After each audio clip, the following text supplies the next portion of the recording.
என்னன்னு இப்ப வருதா? ஹரே இப்ப கிருஷ்ணா. படிங்க. ஆமா மாதாஜி, தான் வருது. அதான் பேரு.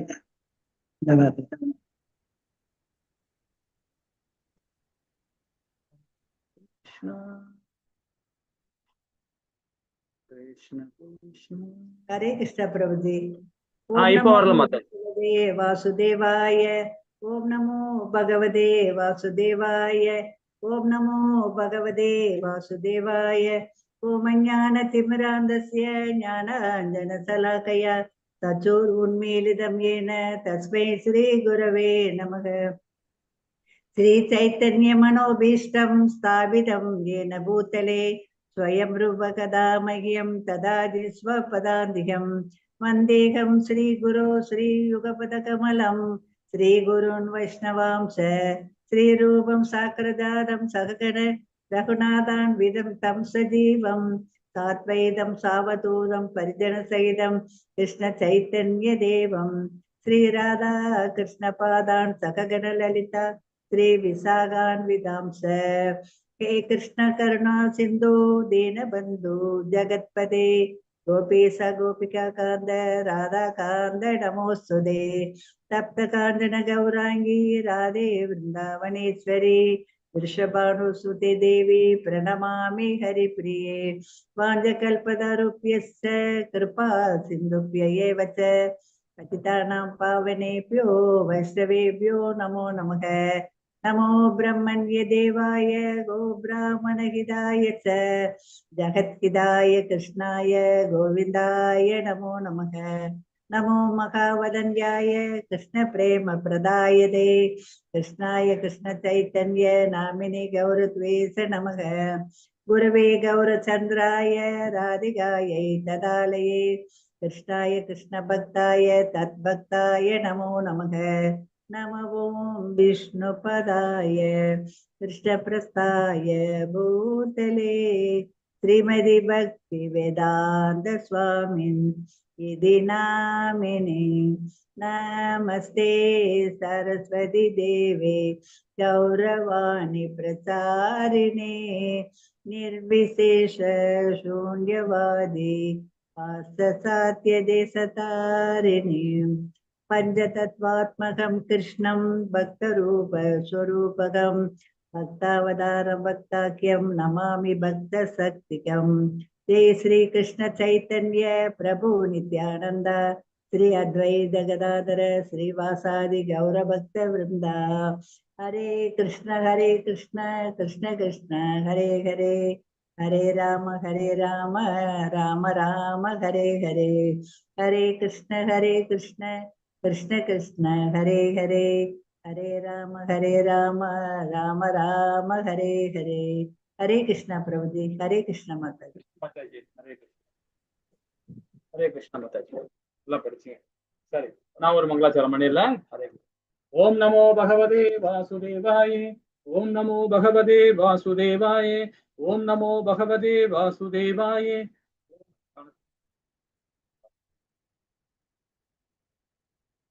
ஓம் சக்தி.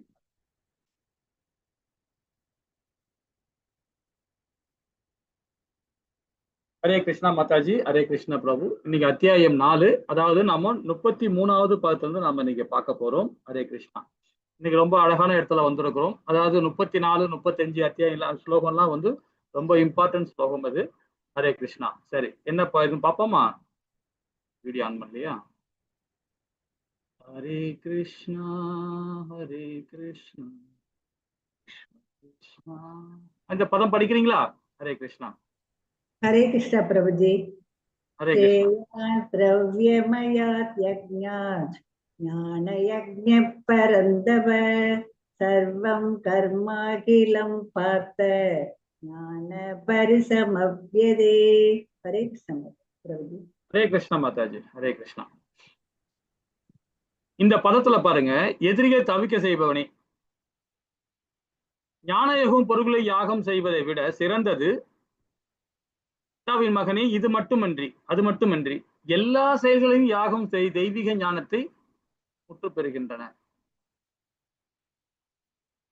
ஞான யோகம் அப்படின்னு சொல்லப்படும் போது பாத்தீங்கன்னா நாம என்ன பண்ணுவோம்? கீதையை படிக்கிறோம், வேதங்களை படிக்கிறோம், உபநேசங்களை படிக்கிறோம். சோ இதை படிக்க படிக்க நம்ம என்ன ஆகும் பாருங்க.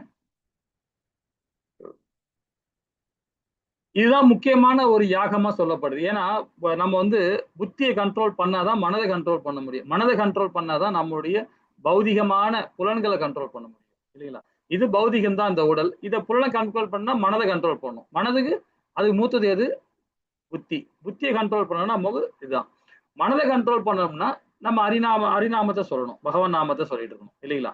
அப்போ ஞான யோகம் பொருள்களை யாகம் செய்வதை விட சிறந்தது. அது மட்டுமின்றி எல்லா செயல்களும் யாகம் செய்வது தெய்வீக ஞானத்தை முற்று பெறுகிறது அப்படின்னு சொல்லப்படும். விளக்கம் பார்க்கலாமா எப்படின்ட்டு? யாகத்தின் நோக்கத்தை அறிந்து கொள்ளுதல் முதல்ல.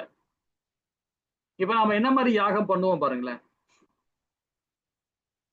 இப்ப வந்து பாத்தீங்கன்னா வீட்டுல சில பேருக்கு குடும்பத்துல என்ன பண்ணுவாங்க, ஏதாவது ஒரு பொருள் சேர்க்க வேணும், குடும்பம் நல்லா இருக்கணும், ஒரு வீட்டு உள்ள வந்தவொடனே வீடு நல்லா நல்ல ஒரு பிரைட்டா வரணும், அதுக்காக என்ன பண்ணுவாங்க, கணபதி யோகம் பண்ணுவாங்க, லட்சுமி யோகம் பண்ணுவாங்க, குபேர யோகம் பண்ணுவாங்க, ஏதாவது ஒரு யாகம் எல்லாம் பண்ணுவாங்க.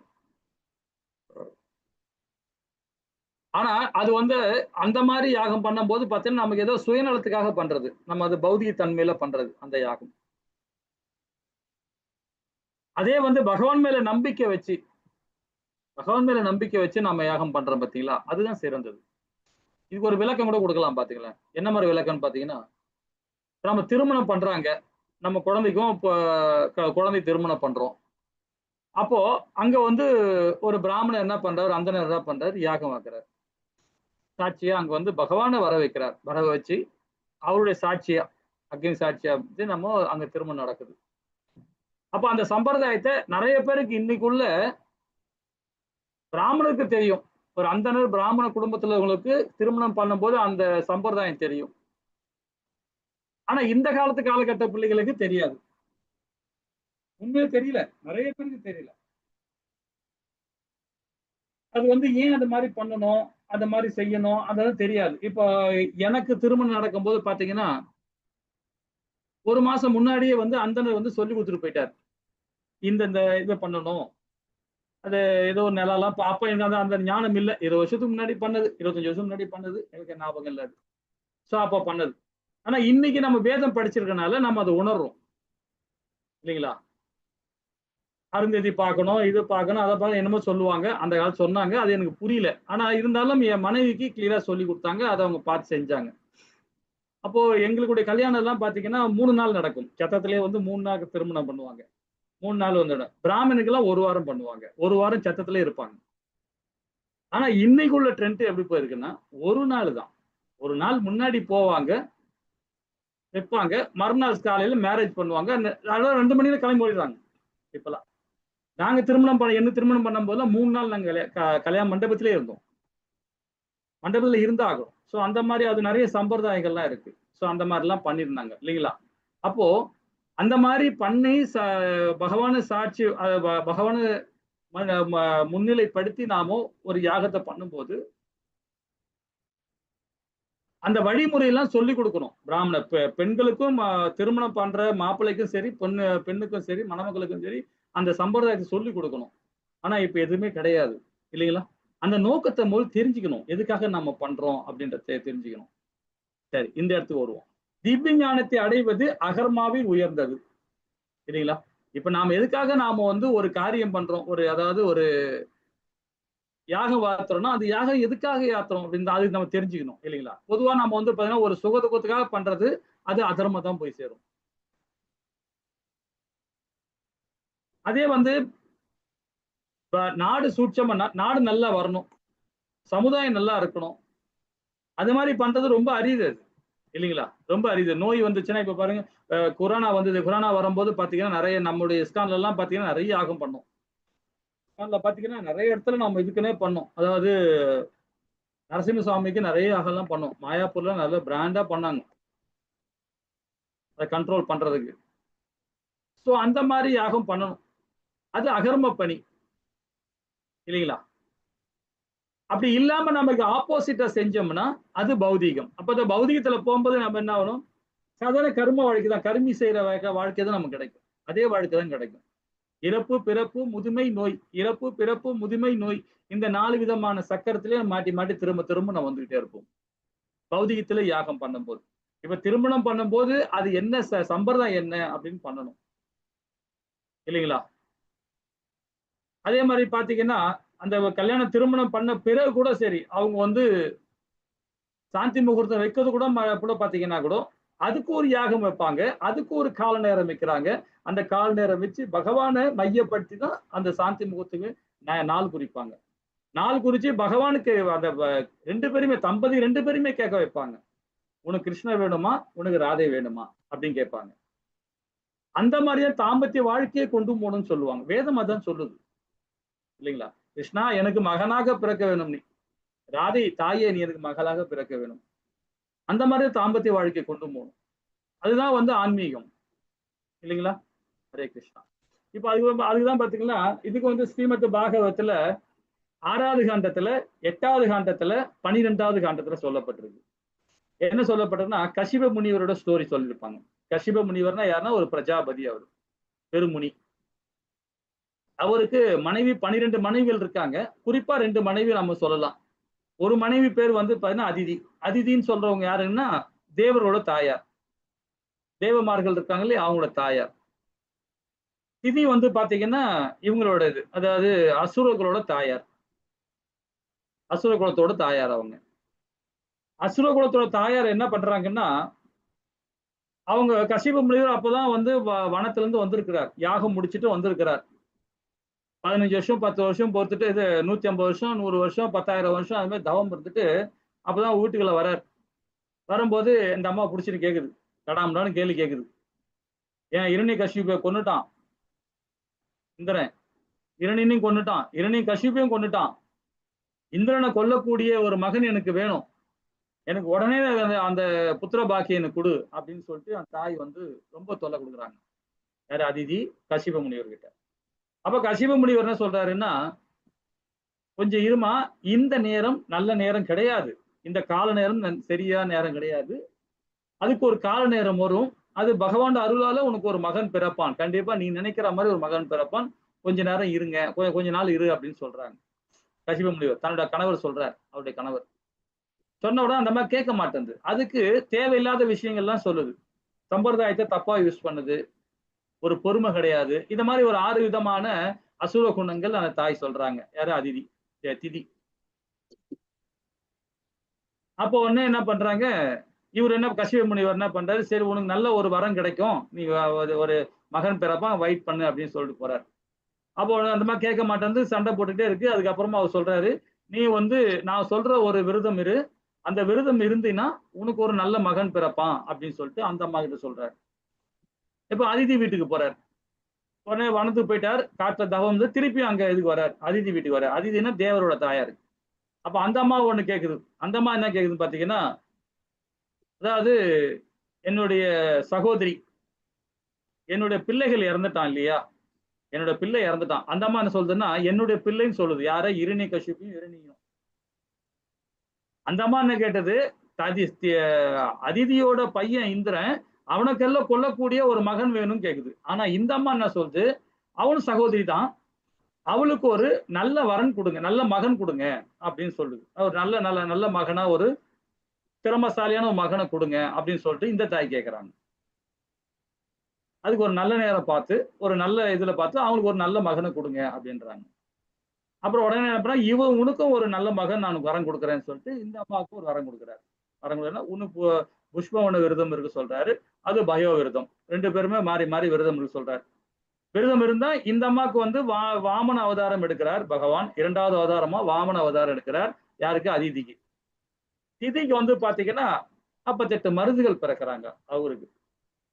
பிறந்து கூட பாருங்க, கடைசியில என்ன ஆச்சுன்னா இந்திரனுக்கு ஹெல்ப் பண்ண போயிட்டாங்க அவங்க. இந்திரனை கொல்லக்கூடிய மகன் வேணும்னு சொல்லிட்டு திதி கேட்டாங்க. 48 மருதுகள் பிறக்கிறாங்க. அந்த 48 மருதுகளும் என்ன பண்றாங்க, இந்திரனுக்கு சகோதர ஸ்தானத்துல இருந்து அவங்க ஹெல்ப் பண்ண போயிட்டாங்க கடைசியில. ஏன்? அந்த விரதம் இருந்ததுனால. அப்போ நாம எப்படிப்பட்ட விரதம் இருக்கணும் பாருங்க, பகவானை மையப்படுத்தி விரதம் இருக்கணும். அது நம்ம என்ன மாதிரி புத்தியா இருந்தாலும் சரி, என்ன மாதிரி எண்ணமா இருந்தாலும் சரி, அந்த எண்ணத்தை பகவான் எடுத்துருவார். ஏன்னா அந்த அம்மாவுக்கு ஒரு விரதம், அந்த விரதத்தை ரொம்ப பிரசித்தி பெற்ற விரதம் அந்த அம்மாக்கு இருக்குது, திதி இருந்தது. அதே மாதிரி பயோ விரதமும் அப்படிதான். புஷ்பன விரதம் சரி, பயோ விரதம் சரி, இது ரெண்டுமே பகவானை மையப்படுத்தி செயல்பாடு. அப்ப அந்த மாதிரி யாகம் பண்ணும்போது, அந்த மாதிரி புத்திர பாக்கியம் கேட்கும் போது பாத்தீங்கன்னா பகவான் நல்ல புத்திரர்கள் கொடுப்பார். நம்ம இன்னமே பாவமே பண்ணியிருந்தாலும் சரி, அந்த பாவத்திலிருந்து நமக்கு விமோசனம் கிடைக்கும். ஏன்னா நம்ம இல்லைன்னா நாம அதுக்கு நேர்மாறியா கர்மியோட செயல்பாடு தான் நமக்கு கிடைக்கும் இல்லைங்களா? நான் செய்வதை ஏன் செய்கிறேன், எதற்காக செய்கிறேன்? நிறைய பேருக்கு தெரியாது, நிறைய பேர் தெரிய மாட்டுது நம்ம ஏன் இந்த காரியம் செய்யறோம். இப்ப நீங்க கேட்டு பாருங்களேன், ஒரு பௌதிகவாதியா இருக்கிறவங்கள, இப்ப நீங்க ஸ்ரீமத் பகவத்கீதை படிச்சிருக்கிறீங்க, அதனால உங்களுக்கு கேட்டவொன்னு சொல்லுவீங்க, ஓரளவுக்கு புரிஞ்சிருப்பீங்க. இப்ப உங்களுக்கு தெரியாதவங்க, பகவத்கீதை படிக்காதவங்க, கொஞ்சம் அதாவது வேதங்களை தெரியாதவங்க, அவங்கள போய் கேட்டு பாருங்க. நிறைய பேர் இருக்காங்க, 100% இருக்கிறாங்க, 100% இருக்காங்க. அவங்கள போய் கேட்டு பாருங்களேன், நீங்க எதுக்காக என்ன செய்யறீங்க, எதற்காக இந்த இதை பண்றீங்க அப்படின்னு கேட்டீங்கன்னா அவங்க என்ன சொல்லுவாங்கன்னா, என் குடும்பத்துக்காக நான் உழைக்கிறேன், குடும்பத்தை மேன்மை இடத்துக்காக உழைக்கிறேன் அப்படின்னு. சரி, ஓகே, அது பேசிக். ஆனா நீங்க செய்யற செயல் அதுக்குள்ள காரியம் சரி வருமா அப்படின்னா வராதுதான். இருந்தாலும் நான் முயற்சி பண்ணிட்டு இருக்கேன், அது லாப நஷ்டம் வரதான் செய்யும் அப்படின்னு அதுக்கு ஒரு விளக்கம் கொடுப்பாங்க. எல்லாத்துக்கும் ஒரு விளக்கம் கொடுத்துக்கிட்டு ஒரு தப்பா காரியத்தை பண்ணிக்கிட்டே இருப்பாங்க. ஏன் செய்யறோம், எதுக்காக செய்யணும்னு தெரியாது. ஏதோ ஒண்ணு போயிட்டு அப்படியே போயிட்டோம், வேலைக்கு போறோமா, இன்னைக்கு ஒண்ணு பண்றோமா, ஒருத்தர் திட்டுறானா ஏத்து திட்டுறோமா, சரி ஓகே, சண்டை போடுறோமா, அடிக்கிறோமா, கொல்றோமா, முடிஞ்சு போச்சு, அடுத்த விஷயம் பார்க்க வேணும். இப்படிதான் போயிட்டு இருக்கு. அவன் ஏன் நம்மளை திட்டினா, நாம என்ன பண்ணோம், நம்ம ஏன் சுய ஒதுக்கம் இல்லையா, நம்ம ஏன் இப்படி செயல்படுறோம், இதை மாத்திக்கணும் அப்படின்ற தன்மை இல்லாம போயிட்டு இருக்காங்க. வண்டியில போயிட்டு இருக்கு, ஏத்தாப்புல திட்டுறான்னு வச்சுக்கலாம், நீ ஏன் திட்டின, என்னப்பா திட்டேன், ஏன்பா திட்டினேன், அவனுக்கு சண்டைக்கு போறது. அப்ப சண்டைக்கு போகும்போது என்ன ஆகும் பாருங்க, அவர் ஆல்ரெடி ரசோ குணத்துல இருக்கிறார், தமோ குணத்துல இருக்கிறார். நீங்க நல்ல குணத்துல தான் இருப்பீங்க, சத்துவ குணத்துல தான் இருப்பீங்க. அவர் திட்டிட்டு போயிட்டார், அந்த திட்டு வாங்கிட்டு நீங்க என்ன பண்ண போறீங்க, அவரு திட்ட போறீங்க. அவர் நம்ம டிகர் பண்றாரு, நீங்க என்ன பண்ணீங்க, அவர் திட்டுறீங்க. அப்ப நீங்க ரசோகுணம் போயிடுவீங்க. அப்ப ரசோகுணம் போயிட்டீங்கன்னா ஆட்டோமேட்டிக்கா பிரச்சனை தான், உங்களுக்கு தான் சேம் பிரச்சனை வந்துடும். அதோட அவன் ஏதோ திட்டிட்டு போறாரு, அவர் ஏதோ சொல்லிட்டு போறாரு, நம்ம பாட்டு போயிருப்போம் அப்படின்னு போயிட்டீங்கன்னா, அதை சகிச்சுட்டு போயிட்டீங்கன்னா பிரச்சனையே கிடையாது இல்லைங்களா? இப்ப நம்ம அது மாதிரிதான் நிறைய விஷயங்கள் ஒரு போராட்டம் நடந்துகிட்டே இருக்கு. கேட்டா அதுக்கு ஒரு ஆன்சரும் கிடையாது இல்லைங்களா? அதே ஆச்சாரிகள், நம்மளுடைய சில பிரபுபாதா இருக்கிறாங்க, இப்ப ஜெயபதக சாமி இருக்காங்க, NND பிரபு இருக்கிறாங்க, இவங்க எல்லாம் அவங்க எல்லாம் அடிபணிஞ்சு நாம கேட்கணும். நம்ம சாது சங்கத்துல இருந்து, பக்தர்கள் சங்கத்துல இருந்து கேட்கணும், நம்ம இந்த செயல்பாடு பண்றோம், இது சரியா வருமா, இது சரியா இருக்குமா அப்படின்னு.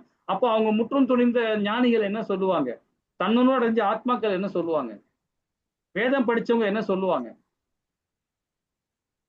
அதுக்குள்ள விளக்கத்தை அழகா கொடுப்பாங்க இல்லைங்களா? ஆன்மீக சம்பந்தப்பட்ட விஷயங்கள் ரொம்ப அழகா விளக்கம் கொடுப்பாங்க. அப்ப பதித்தெழுந்தால் அடக்கத்துடன் அறிய வேண்டும், கேள்வி கேட்கணும். நம்ம ஏன் செய்யறோம், நம்ம எதுக்கு வந்திருக்கோம், இந்த உலகத்துக்கு எதுக்கு வந்திருக்கோம், என்ன செய்யறோம், நம்ம செய்யற செயல் நல்லதா அப்படின்னு நம்ம தெரிஞ்சுக்கிட்டு அதுக்கேத்த மாதிரி நம்ம காரியத்தை நம்ம பண்ணணும் இல்லைங்களா? இப்ப 34 42வது பதம் முடிவுரை கொடுக்கிறார் பகவான் இந்த அத்தியாயம் மூலியமாக. 42 தான் கடைசி ஸ்லோகம். அது இந்த அத்தியாயத்துல இந்த இடத்துல ரொம்ப முடிவுரை கொடுக்கிறார். என்னன்னா ஃபர்ஸ்ட் ஸ்லோகம் 34 ஸ்லோகம் பாத்தீங்கன்னா, யாருகிட்டயுமே ஆச்சாரிகள் கிட்ட, அதாவது குரு சீடா பரம்பரை ஆச்சாரி கிட்ட அடக்கத்தோடு கேள்வி கேட்கணும். இந்த அத்தியாயமே இந்த 42 வரைக்கும் இதுதான் கொடுக்க போறார். பாப்போமா? ஹரே கிருஷ்ணா மாதாஜி. 34வது பதம். हरे कृष्ण। तद्विद्धि प्रणिपातेन परिप्रश्नेन सेवया उपदेशन्ति ते ज्ञानं ज्ञानिनस्तत्त्वदर्शिनः। हरे कृष्ण। हरे कृष्णा माताजी. हरे कृष्णा. இப்ப இந்த இடத்துல பாருங்க, ஆன்மீக குருவை அணுகி உண்மை அறிய முயற்சி செய், அடக்கத்துடன் அவருடைய கேள்வி கேட்க அவருக்கு தொண்டு செய், உண்மையை கண்டவர்கள் தன்னுணர்வு பெற்ற ஆத்மாக்கள் உனக்கு ஞானத்தை அளிக்க முடியும் இல்லைங்களா? அதுதான் நம்மளுடைய பகவான் பாத்தீங்கன்னா, முழு கடவுள் பகவான் கிருஷ்ணர் என்ன பண்றாருன்னா, ஒரு அவதாரத்துக்கும் ஒரு குருவை தேர்ந்தெடுப்பார். ஒரு குரு அவருக்கு உண்டு. எல்லாருக்கும் குரு இல்லாம யாருமே தீட்சை வாங்க முடியாது. குரு இல்லாம எந்த ஒரு செயலுமே செய்ய மாட்டான் ஒரு ஆன்மீகவாதிகள். உண்மைதான். இப்ப நீங்க கூட கோயில்லாம் போயிட்டு இருக்கீங்க, நிறைய போறீங்க, எல்லா கோயிலுக்கும் போறீங்க. உங்களை ஆன்மீக குருவோட வழிகாட்டுதல் பிரகாரம் நடக்கிறீங்க. யாராவது சொல்லுங்க பார்ப்போம். ஒரு கோவிலுக்கு போறீங்க, எதுக்கு அந்த கோவிலுக்கு போறீங்க? போனா நல்லது, புண்ணியம். போனா மனசு சாந்தி அடையும், போனா முத்தி கிடைக்கும், இப்படிதான் போவீங்க. ஒரு ஆன்மீக குருவை தேர்ந்தெடுக்கணும். ஒரு ஆன்மீக வழிகாட்டுதல் பிரகாரம் நாம அந்த காரியத்தை செய்யணும். ஆன்மீக பணி அதுதான் சிறந்தது. ஸ்ரீமத் பகவத்கீதை புக்கு எடுத்து படிச்சா நமக்கு அந்த ஞானம் கிடைக்காது. அதே குரு சீடா பரம்பரை ஆச்சாரிகள் சொல்லி கொடுத்த அந்த ஞானத்தை பிரகாரம் நம்ம படிக்க ஆரம்பிச்சோம்னு வச்சுங்களேன், ரொம்ப ரொம்ப நிறைய விஷயங்கள் புரிய வந்துடும். நிறைய விஷயங்கள் புரிய வரும். அப்பதான் அதை செயல்படுத்த முடியும். இல்லைன்னா நீங்க வெறும் புக்கை எடுத்து படிச்சுட்டே இருந்தீங்கன்னா அந்த ஞானமே இருக்காது. நீங்க என்னதான் படிச்சாலும் அந்த ஏறாது உங்களுக்கு. இது ஸ்ரீமத் பகவத்கீதையிலே பகவான் 18 அத்தியாயத்துல விளக்குறார், முடிவுரை கொடுக்கிறார் பகவான். அப்போ ஒரு குரு சீடரை, ஒரு குரு ஒரு சீட பரம்பரை ஆச்சாரியை நம்ம தேர்ந்தெடுக்கணும். ஒரு பக்தன் அவங்களுடைய வழிகாட்டுதல் பிரகாரம் தான் நம்ம ஆன்மீக பணியை நம்ம செய்யணும். ஒரு கோவிலுக்கு போனா கூட சரி, அந்த கோவிலுக்கு போனா முறைப்படி என்ன பண்ணணும் அது நல்லா புரிஞ்சுக்கணும்.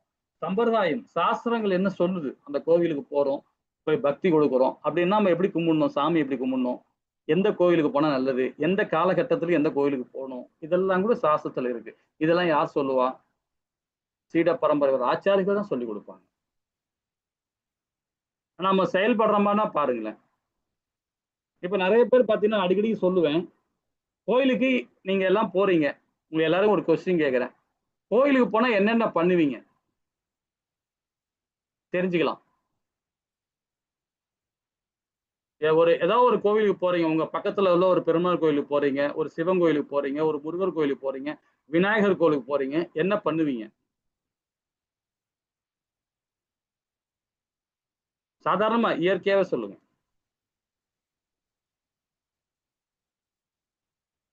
ஹரே கிருஷ்ணா மாதாஜி. ஹரே கிருஷ்ணா பிரபு.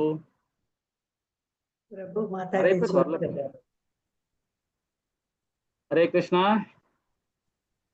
நம்ம போய் என்ன எதுக்கு போறோம், ஏன் போறோம், போய் என்ன செய்யறோம் சொல்லுங்க மாதாஜி. ஹரே கிருஷ்ணா. ஆனந்த பிரபு, ரவி சங்கரேஷ், வெங்கடேசன். ஹரே கிருஷ்ணா பிரபு. நம்ம சாதாரணமா சொல்லுங்களா, நம்ம என்ன புரிஞ்சுக்கலாம் இல்லையா, நம்ம என்ன கோயிலுக்கு போறோம், என்ன செய்யணும் ஆக்சுவலா கோவில்ல போனா. ஹரே கிருஷ்ணா பிரபுஜி. ஹரே கிருஷ்ணா. தப்பு இல்ல, தப்பு இல்ல, தெரிஞ்சுக்கலாம். கொண்டு போய் கொடுப்போம், புஷ்பம் கொண்டு போய் கொடுப்போம். அப்புறம் அவங்க இது தீபம் காட்டும் போது பாதத்துல இருந்து கீழே இருந்து மேல் நோக்கி அவங்கள தரிசனம் பண்ணுவோம். அதுக்கப்புறம் அவங்க கொடுக்குற கற்பூரத்தை தொட்டு வணங்கிட்டு வந்துடுவோம். உன்னுடைய சித்தப்படி நடக்கட்டும் இறைவா அப்படின்னு ஒரு வார்த்தை சொல்லி, உன்னுடைய எந்த கோயிலுக்கு போனாலும் சரி, உன்னுடைய சித்தப்படி நடக்கட்டும் பகவானே அப்படின்னு ஒரு வார்த்தை சொல்லிட்டு வந்துடுறேன். ஹரே கிருஷ்ணா. ஹரே கிருஷ்ணா. சொல்லுங்க பிரபு. பிரபுஜி, நம்ம அதான் இப்போ போயிட்டு நம்ம அர்ச்சனை சாமி பேர்லயோ இல்ல நம்ம குடும்பத்துல உள்ளவங்க பேர்லயோ அர்ச்சனை பண்ண சொல்லி அவங்க கிட்ட கொடுப்போம். வெத்தலை பாக்கு பழம்லாம் வச்சு கொடுப்போம். Okay okay. இப்ப நம்ம பகவான் கிட்ட போகும்போது பாத்தீங்கன்னா அர்ச்சனை பண்றதுக்கு நம்ம போறோம். அர்ச்சனை பண்ண குடும்பத்துல மேன்மை அடையணும், ஏதாவது ஒரு காரியத்தை வச்சு நம்ம பண்றோம் இல்லைங்களா? இல்லையா பிரபு? நமஸ்தே ஜி. ஹரே கிருஷ்ணா பிரபு. ஹரே கிருஷ்ணா மாதா. சொல்லுங்க மாதாஜி. யாரும் சொல்ல வந்தாங்க. ஹரே கிருஷ்ணா. சொல்லுங்க மாதாஜி.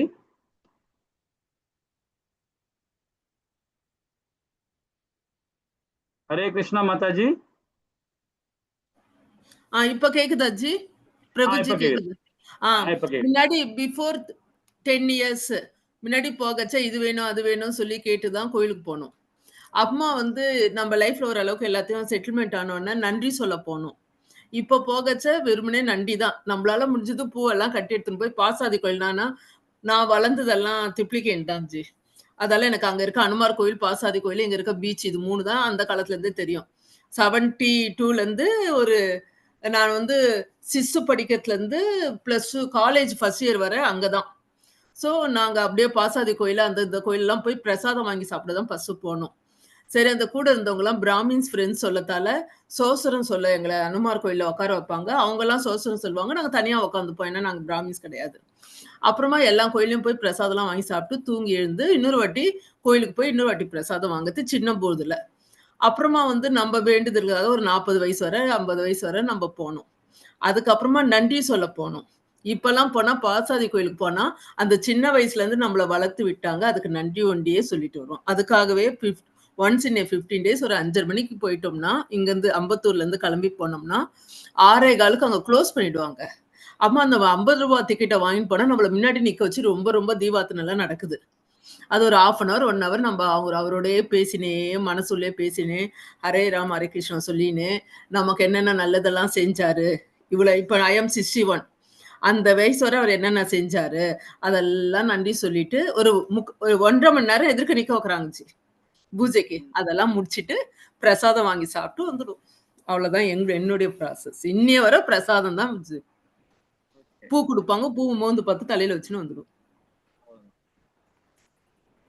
ஹரே கிருஷ்ணா மாதாஜி. ரொம்ப அழகா சொன்னாங்க. அவங்க ரொம்ப பிராங்கா வந்து அவங்க என்ன வழிபாடு பண்றாங்களோ அது தெளிவா சொல்லிட்டாங்க. இப்ப சிவன் கோயில் வழிபாடு பண்றவங்க இருப்பாங்க, சில பேருக்கு சிவன் கோயில் போறவங்க இருப்பாங்க. யாரும் சிவன் கோயில் போறவங்க இருக்கீங்களா? இப்ப பெருமாள் கோயிலுக்கு போறோம், ஓகே. சிவன் கோயிலுக்கு போறவங்க யாராவது வழக்கம் இருக்குங்களா? போவோம் பிரபுஜி, சிவன் கோயிலுக்கு போவோம். அங்க போனா என்ன பண்ணுவீங்க ஆக்சுவலா? ஏன்னா சிவன் கோயில தான் வந்து நவகிரகங்கள்லாம் இருக்கும், எல்லா கடவுளும் இருப்பாங்க. பெருமாள் கோயில் நவகிரகம் இருக்காது. பெருமை என்ன பண்ணா சித்திரத்தாழ்வார் இருப்பாரு, ஆஞ்சநேயர் இருப்பாரு, ராமபிரான் இருப்பாங்க, இப்படிதான் இருப்பாங்க. சோ இங்க பாத்தீங்கன்னா உங்களுக்கு வந்து இது இருப்ப துர்கா தாய் இருப்பாங்க, அப்புறம் வந்து தட்சிணாமூர்த்தி இருப்பாரு, எல்லா அங்க போனா என்ன பண்ணுவீங்க? ஆமா, சிவன் கோயில்ல போனா என்ன மாதிரி வழிபாடு பண்ணுவீங்க? சிவன் கோயிலுக்கு அந்த வில்வ இலை கிடைச்சா வாங்கி கொடுப்போம். வில்வ இலை, அதே மாதிரி அர்ச்சனை தான். அங்கேயும் அர்ச்சனைக்கு தான் அர்ச்சனை பண்ணிட்டு நம்ம கடவுள்கிட்ட வேண்டிப்போம். அதான் நார்மலா பண்றது. அப்புறம் சொல்ற மாதிரி நவகிரகம் சுற்றும் போது அந்த நவகிரக ஸ்லோகம் சொல்லுவோம். ஹரிபோல் பிரபு. இப்ப பாத்தீங்கன்னா எல்லா கோயிலும் ஒண்ணுதான், எல்லாமே வந்து கும்பாபிஷேகம் பண்ற கோயிலுக்கு போனா ரொம்ப சிறந்தது, ஒரு நல்ல வைப்ரேஷன் கிடைக்கும். ஏன்னா முன்னோர்கள் நம்ம சாஸ்திரம் அதான் சொல்லுது, நல்ல வைப்ரேஷன் கிடைக்கும் ஒரு கோவில் உள்ள போன்னு வச்சுங்களேன். அந்த வைப்ரேஷன் உருவாக்குற காரணம் என்ன? நாமும் சத்துவத்துல இருக்கணும். முக்கியமா நல்லா புரிஞ்சுங்க, நாமும் சத்துவத்துல இருக்கணும். நாம ரசோல் இருந்தோம்னா அங்க உள்ள வைப்ரேஷன் நமக்கு எகெயின்ஸ்டா இருக்கும். இப்ப நாம ஏதோ ஒரு பிரச்சனையை கொண்டு போய் அங்க போனோம்னா நமக்கு ஆல்ரெடி பிரச்சனையில ரசோல் இருக்கிறோம். நம்மளுடைய எதிர்பார்ப்பு ஒண்ணு இருக்குன்னா அப்ப ரசோல் இருக்கும். நம்மள அறியாமவே இருக்கும். அதே மாதிரி அந்த இப்ப மாதாஜி காலையிலே போறேன்னு சொல்றாங்க பாத்தீங்களா, அந்த மாதிரி போறது ரொம்ப சிறந்தது. காரணம் என்னன்னு பாத்தீங்கன்னா, நாம உண்ற உணவு இருக்கு பாத்தீங்களா, அந்த உணவு கூட ரசோ குணத்தை கொண்டு போகும், தமோ குணத்தை கொண்டு போகும். கோயிலுக்கு போறதும் போது நம்ம பகவானுக்கு தொண்டு செய்ய தான் போறோம். சரி, நம்ம ஒரு ஏதோ தெரியாம போறோம், அந்த உணவு கூட பாத்தீங்கன்னா ரசோகுணம் இல்லாத உணவா எடுத்துக்கணும். குறிப்பா ஆனியன் கார்லி இல்லாம சாப்பிட்டு போங்க. வெங்காய பூண்டு இல்லாம நீங்க கோயிலுக்கு போனீங்கன்னா ரொம்ப சிறந்தது. காரணம் என்னன்னு பாத்தீங்கன்னா, அந்த ஆனியன் கார்ல இருந்து நீங்க சாப்பிட்டு எடுத்துட்டு அந்த சாப்பாடு அந்த உணவு உண்ணுனீங்கன்னா ஆல்ரெடி உங்களை அறியாமவே ரசோகுணம் வந்துருக்கும். அப்போ கோவில்ல போனீங்கன்னா ஒரு வைப்ரேஷன், நல்ல வைப்ரேஷன் இருக்கும் உங்களுக்கு. அப்போ அந்த உடல்ல ஆட்டோமேட்டிக்கா வந்து உங்களுக்கு சாத்விகமா இருக்கு அந்த உடல். அங்க போன பிறகு பாத்தீங்கன்னா அங்க நல்ல வைப்ரேஷனுக்கு அது வரும்போது பாத்தீங்கன்னா உங்களுக்கு பூர்ணமா உங்களுக்கு வந்து சீக்கிரமா ஒரு நோய் நொடி இல்லாம போயிடும், நல்ல எண்ணங்கள் வரும், நல்ல சிந்தனை கிடைக்கும். ஒண்ணு.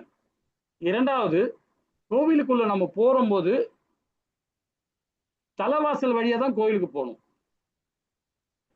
இப்போ பெருமாள் கோயில்ல பாத்தீங்கன்னா 2 வாசல் இருக்கும், சிவன் கோயில்ல போனீங்கன்னா 4 வாசல் இருக்கும் இல்லைங்களா? சிவன் கோயில்ல போனா 4 வாசல் இருக்கும், தலைவாசல்.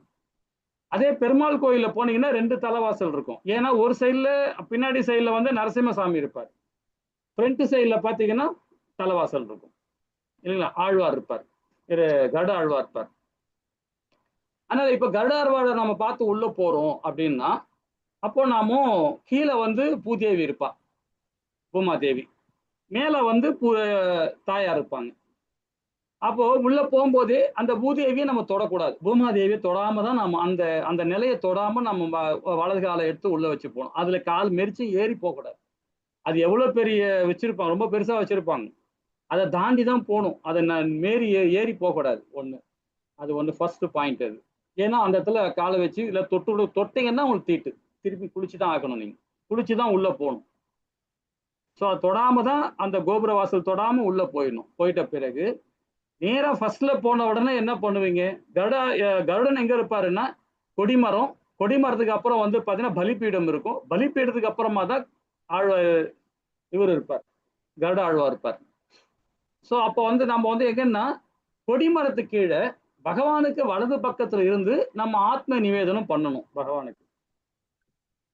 அப்ப ஆத்ம நிவேதனம் பண்ணும்போது நம்ம முன்னோர்கள், நம்மளுடைய முப்பாட்டனார்கள் அவங்க பேரை சொல்லி, அப்புறம் ஆழ்வார்கள் பேரை சொல்லி, நம்முடைய குரு பேரை சொல்லி அங்க ஆத்ம நிவேதனம் பண்ணணும். எங்க? கொடிமரத்து கீழே வலது பக்கத்துல. அது மாதாஜியா இருந்தாலும் சரி, பிரபுஜியா இருந்தாலும் சரி. பிரபுஜின்னா ஒரு கம்பு எப்படி போடுறோமோ அந்த மாதிரி ஸ்தானத்துல நம்முடைய உடல் இருக்கணும், உடம்பு. அதாவது இடுப்பு கீழே, அதாவது தொடைக்கு மேல அந்த பாகம் தரையில படக்கூடாது, பூமி மாதா மேல படக்கூடாது. அந்த புட்டத்தை மேல தூக்கணும். தூக்கி வயிறு, அந்த வயிற்று பாகம், இந்த மாறு, நம்ம இந்த மாறு இது அப்படியே முட்டி, கால் முட்டி, அப்புறம் வந்து கால் பின்னாடி உள்ள கால் பாதம், கை, இந்த மாதிரி 8 அங்கங்கள் வந்து உடம்புல பட்டிருக்கணும், பூமி மாதால படணும். ஆனா புட்டத்துக்கு அதாவது நம்ம புட்டத்தை மேல தூக்கணும். இடுப்பு கீழே தொடைக்கு மேல அந்த கீழ்பாதம் எப்பவுமே வந்து பூமா மீதியில படக்கூடாது. அது தூக்கி 8 அங்கங்கள் உடம்பு வந்து பூமியில படுற மாதிரி பிரபுஜிங்க வணங்கணும். மாதாஜிக்கு வந்து பாத்தீங்கன்னா 5 அங்கங்கள் உடல்ல அது படணும், அதாவது நிலத்துல படணும், பூமி மாதால படணும். பட்டு அது பகவானுக்கு வலது பக்கத்துல இருந்து அவங்ககிட்ட நாம ஆத்ம நிவேதம் பண்ணணும். பண்ணி முடிச்சிட்ட பிறகு அதுக்கப்புறம் பலிப்பீடம் இருக்கு. கருட ஆழ்வாருக்கும் கொடிமரத்துக்கும் நடுவுல பலிப்பீடம் இருக்கும். அந்த பலிப்பீடத்துல எப்படி வணங்கணும்னு பாத்தீங்கன்னா, 2 கை இந்த மாதிரி வச்சுக்கணும். 2 கை வச்சுக்கிட்டு தலைக்கு மேல காலை 2த்தையும் நல்லா வச்சு ஒட்ட வச்சுக்கிட்டு, கேப் வைக்கக்கூடாது, காலை 2 கேப் வைக்கக்கூடாது, காலை விரிக்க கூடாது, காலை நல்லா உண்ண வச்சுக்கிட்டு இந்த கையை இந்த மாதிரி வச்சு நல்லா ஹைட் இப்ப தூக்கி இருக்கணும். இந்த இடம் இருக்கு பார்த்தீங்களா, இந்த இடம் கேப், இந்த கேப் வந்து இந்த இடத்துல 2 இடத்துல வந்து உச்சந்தலையில படுற மாதிரி நீட்டா அப்படி இருக்கணும். அந்த பலிப்பீடத்துல வந்து அதே மாதிரி பகவானுக்கு வலது பக்கத்துல இருக்கும்போது தான் பகவானு அந்த பலிப்பீடத்துல அங்க வச்சு வணங்கணும். ஆத்ம நிவேதனம் பண்ணிட்டு அங்க வந்து கையை தூக்கிட்டு ஹரே கிருஷ்ணா மகாமந்திர சொல்லுங்க. ஏன்னா பலிப்பீடத்துல தான் வைப்ரேஷனே இருக்கு, அங்கதான் அதிகமான வைப்ரேஷன். மூலஸ்தானத்தில் உள்ள வைப்ரேஷன் வந்து இங்கதான் கிடைக்கும், எங்க? பலிப்பீடத்துல தான் கிடைக்கும். அதுக்கப்புறம் கருட ஆழ்வார், கருட ஆழ்வாரை பார்க்கும்போது அவரை பார்த்துட்டு நீங்க அப்படியே மூலஸ்தானத்துல பார்க்கணும். அப்போ நிறைய பிரபுஜி மாதாஜி எல்லாம் குறுக்கால் நின்று இருப்பாங்க. நீங்க அதெல்லாம் பண்ண நினைக்காதீங்க. நீங்க பகவான உள்ள இருக்கிற பகவானை நினைச்சீங்க, அவர் தெரியறாரு தெரியல தேவையில்லை. கருட பகவானை பார்த்துட்டு டக்குன்னு பகவானை பார்க்கணும். அங்க கையெல்லாம் மறைச்சுன்னு தான் இருப்பாங்க, தெரியாது. ஏன்னா ஐயரே மறைச்சுன்னு தான் இருப்பார். நீங்க நினைக்க வேண்டாம், அவரை நினைச்சாவே போதும், அவருக்கு காட்சி கொடுத்துருவார். கருட பகவானை பார்த்துட்டு அடுத்த செகண்ட் டக்குன்னு தலையை திருப்பி பார்த்தணும். எங்க? பெருமாளை பார்த்தணும், பகவானை பார்த்தணும். பார்த்து முடிச்சுட்டு அதுக்கப்புறமா வந்து நீங்க உள்ள போய் மூலஸ்தானத்துல போறது. அப்புறம் தாயார் இருப்பாங்க, பகவானுக்கு வலது பக்கத்துல தாயார் இருப்பாங்க, அதுக்கு பின்னாடி இது மாதிரிலாம் சம்பிரதாயம் இருக்கு இல்லையா? அதெல்லாம் நீங்க பார்த்துட்டு முறைப்படி என்ன பண்ணணுமோ, இந்த சைடுல ஆண்டாள் இருப்பாங்க, லெஃப்ட் சைட்ல இருப்பாங்க. இது வந்து எல்லா இடத்துலயும் உள்ளது. இது பெருமாள் கோயில். சிவன் கோயிலையும் இப்படிதான். சிவன் கோயில பாத்தீங்கன்னா கொடிமரம் இருக்கும், பலிப்பீடம் இருக்கும், நந்தி பகவான் இருப்பார், நந்தி இருப்பார். நந்தியை வணங்கிட்டு நான் நந்திக்கும் விக்கிரகத்துக்கும் பகவானுடைய விக்கிரகத்துக்கும் நந்திக்கும் நடுவுல போய் எங்கேயுமே நாம ஆத்ம நிவேதனம் பண்ணக்கூடாது, கொடிமரத்தானதான் நிவேதனம் பண்ணணும். ஆஸ்தானமா நாம வந்து ஆத்ம நிவேதனம் பண்றீங்க கொடிமரத்திட்ட மட்டும்தான் பண்ணணும், வேற எங்கேயுமே பண்ணக்கூடாது. ஸோ இதெல்லாம் இதெல்லாம் நீங்க பண்ணீங்கன்னா எனர்ஜி. அதே இப்ப மாதாஜி சொன்னாங்க இல்லையா, பார்சாதி கோவில்ல நான் காலையில போயிட்டு அபிஷேகம் எல்லாம் நடந்து எல்லாம் ஆராத்தி எல்லாம் பண்ணிட்டு எல்லாம் பண்றாங்க பாத்தீங்களா, அப்ப அந்த திரையை விளக்கும் போது நாம் அங்க நின்னோம்னா அவ்வளோ எனர்ஜி கிடைக்கும். 1 மணி நேரம் இல்லை 2 மணி நேரம் நின்னா கூட நமக்கு அவ்வளோ எனர்ஜி கிடைக்கும். எனர்ஜினா அதோட வைப்ரேஷன். ஏன்னா வந்து பகவானோட விக்கிரகத்துல வந்து அதாவது பன்னீர், நெய், அப்புறம் தேனு, அப்புறம் சந்தனம் இதெல்லாம் அலங்காரம் பண்ணிட்டு அபிஷேகம் பண்ணிட்டு மலர் அலங்காரம் பண்ண அப்புறம் அந்த விக்கிரகத்துக்கு நல்ல மெரு ஊட்டுவாங்க, அந்த எனர்ஜி கொடுப்பாங்க. ஏன்னா விக்கிரகத்துல மூலஸ்தானத்துல வந்து பாத்தீங்கன்னா எந்த இடத்துலயுமே ஜன்னல் இருக்காது. சுத்தி மூலஸ்தானத்துல எங்கேயுமே எந்த கோவிலுமே ஜன்னல் இருக்காது, ஃபுல்லா மூடி இருக்கும். அந்த மேல உள்ள புனல் மாதிரி அதான் ட்ரையாங்கல் மாதிரி மேல உள்ள பகவானுடைய விக்கிரகத்துக்கு மேல பாத்தீங்கன்னா இப்படி இருக்கும், கூம்பு வடிவில் இருக்கும், பிரைமேட் வடிவில் இருக்கும். அங்கதான் எனர்ஜி கிடைக்கும். மேல உள்ள கலசம், அந்த கலசத்துல இருந்து வர எனர்ஜி அப்படியே நேர பகவானோட விக்கிரகத்துக்கு வந்து விடும். அந்த எனர்ஜி விக்கிரகத்துல வந்து விழும்போது இவங்க ஆல்ரெடி பிராமன் என்ன பண்றாங்க, ஐயர் என்ன பண்ணுவாங்கன்னா பன்னீர் ஊத்துவாங்க.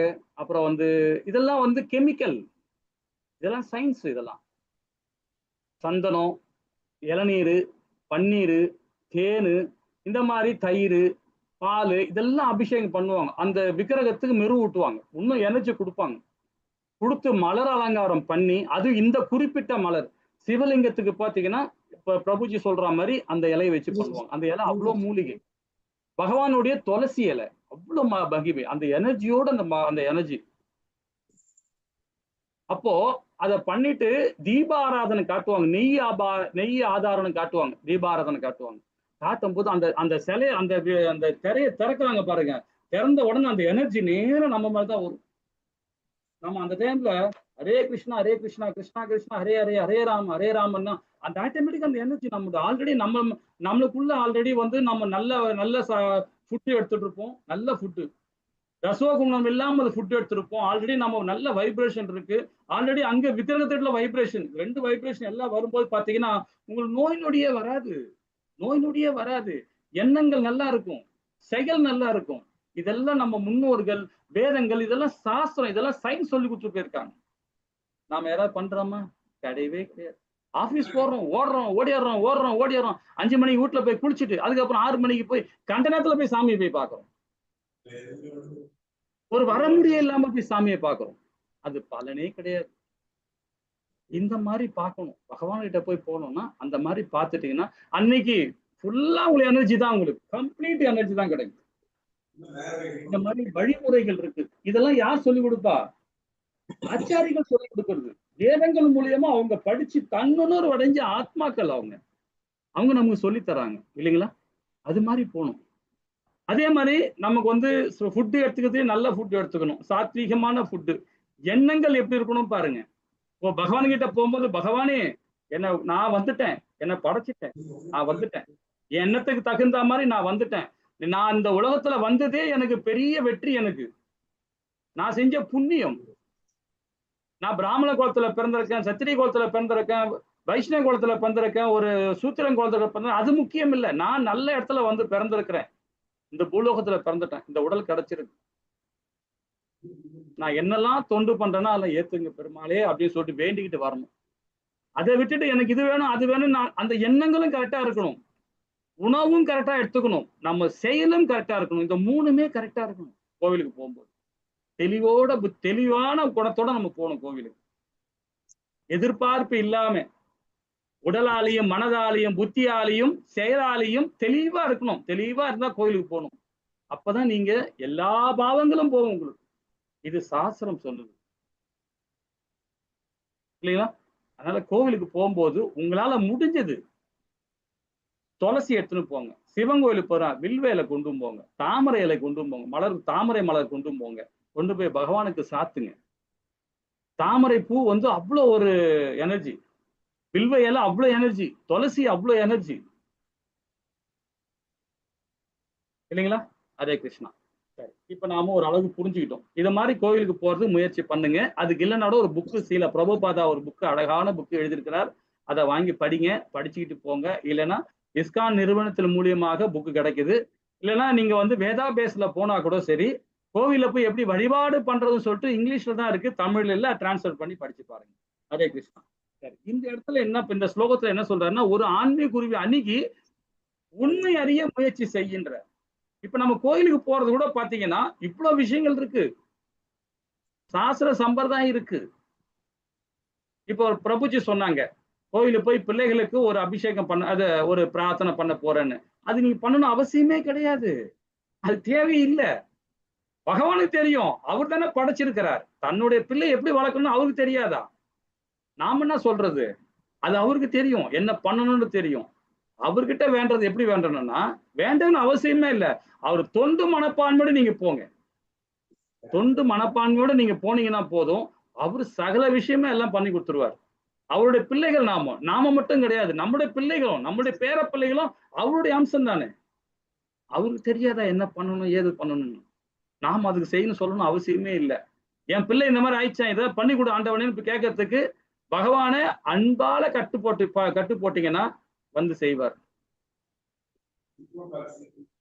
ஓகேங்களா? அதனால நாம யார்கிட்ட வேண்டும்னு அவசியமே இல்லை, அவருக்கு செய்ய வேண்டிய பணிவடை நாம செஞ்சாவே போதும், ஆட்டோமேட்டிக்கா நமக்கு எல்லாமே கிடைக்கும். பகவானே செஞ்சு கொடுப்பார். இது யார் சொல்லுவா? ஒரு குருன்ற ஸ்தானத்துல இருந்து, ஆச்சாரிகள் சொல்லிக் கொடுக்குற ஸ்தானத்துல இருந்து நம்ம கேட்டு அதை நம்ம செயல்படுத்தணும், இல்லைங்களா? ஹரேஷமா. அது உண்மை கண்டவர்களா இருப்பாங்க, தன்னுணர்வு பெற்ற ஆத்மாக்களா உங்களுக்கு ஞானத்தை அளிப்பாங்க அப்படின்றத சொல்லிடுறார். என்னுடைய குரு நம்மளுடைய கோவில் நிர்வாகியா இருக்கிறார் நாமினேட்டஸ் தாஸ், அருமையான குரு. நமக்கு காலைல ஸ்ரீமத் பாகவதம் கேளுங்க. ஸ்ரீமத் பாகவதம் ரொம்ப அழகா இங்கிலீஷ் தான் எடுப்பார். அவர் இங்கிலீஷ் தான் தெரியும், ஹிந்தி பேசுவார், இங்கிலீஷ் பேசுவார், ஹிந்தி பேசுவார், ரெண்டாவது கன்னடம் பேசுவார். மற்ற லாங்குவேஜ்லாம் அவருக்கு தெரியாது, இதுதான் தெரியும். ஸோ அதனால பார்த்தீங்கன்னா அவர்கிட்ட அவர் டெய்லி அந்த கிளாஸ் 9 மணி கிளாஸ் அட்டன் பண்ணி 8:30 மணிக்கு பாகவதம் கிளாஸ் ஆரம்பிப்பாங்க. நீங்க கேளுங்க, ரொம்ப நல்லா இருக்கும். ஓகேங்களா? சரி. எங்கனம் ஞானம் பெறுவது அப்படின்னு பாருங்கன்னா, சமர்ப்பிப்பு. நம்மளுடைய பகவான் அந்த நம்மளுடைய குரு கிட்ட வந்து அர்ப்பணம் பண்ணணும். நாம நம்மளுடைய ஆத்ம நிவேதனம் அடையணும். நம்ம குரு கிட்ட ஆத்ம நிவேதனம் அடையணும். எல்லாத்துக்கும் நம்ம பணிவோட இருக்கணும், அவர்கிட்ட எல்லாத்துக்கும் ரெடியா இருக்கணும். அவர் என்ன சொல்றாரோ அதுக்கு முன்னாடி நம்ம அந்த காரியத்தை முடிச்சிடணும். அவர் சொல்ல வேண்டிய காரியம் என்னன்னு சொல்ல வர்றது நம்ம முடிச்சிடணும் அந்த காரியத்தை, இல்லைங்களா? அது ஆத்ம நிவேதனமா இருக்கணும். அதே மாதிரி கேள்வி கேட்கணும். எப்படிப்பட்ட கேள்வின்னா, தர்க்கம் பண்ற மாதிரி கேள்வி கேட்கக்கூடாது. தர்க்கம்னா தேவையில்லாத கேள்வி எல்லாம் கேட்கக்கூடாது. வாழ்க்கைக்கு தேவையானது விஷயங்கள் மட்டும்தான் கேட்கணும்.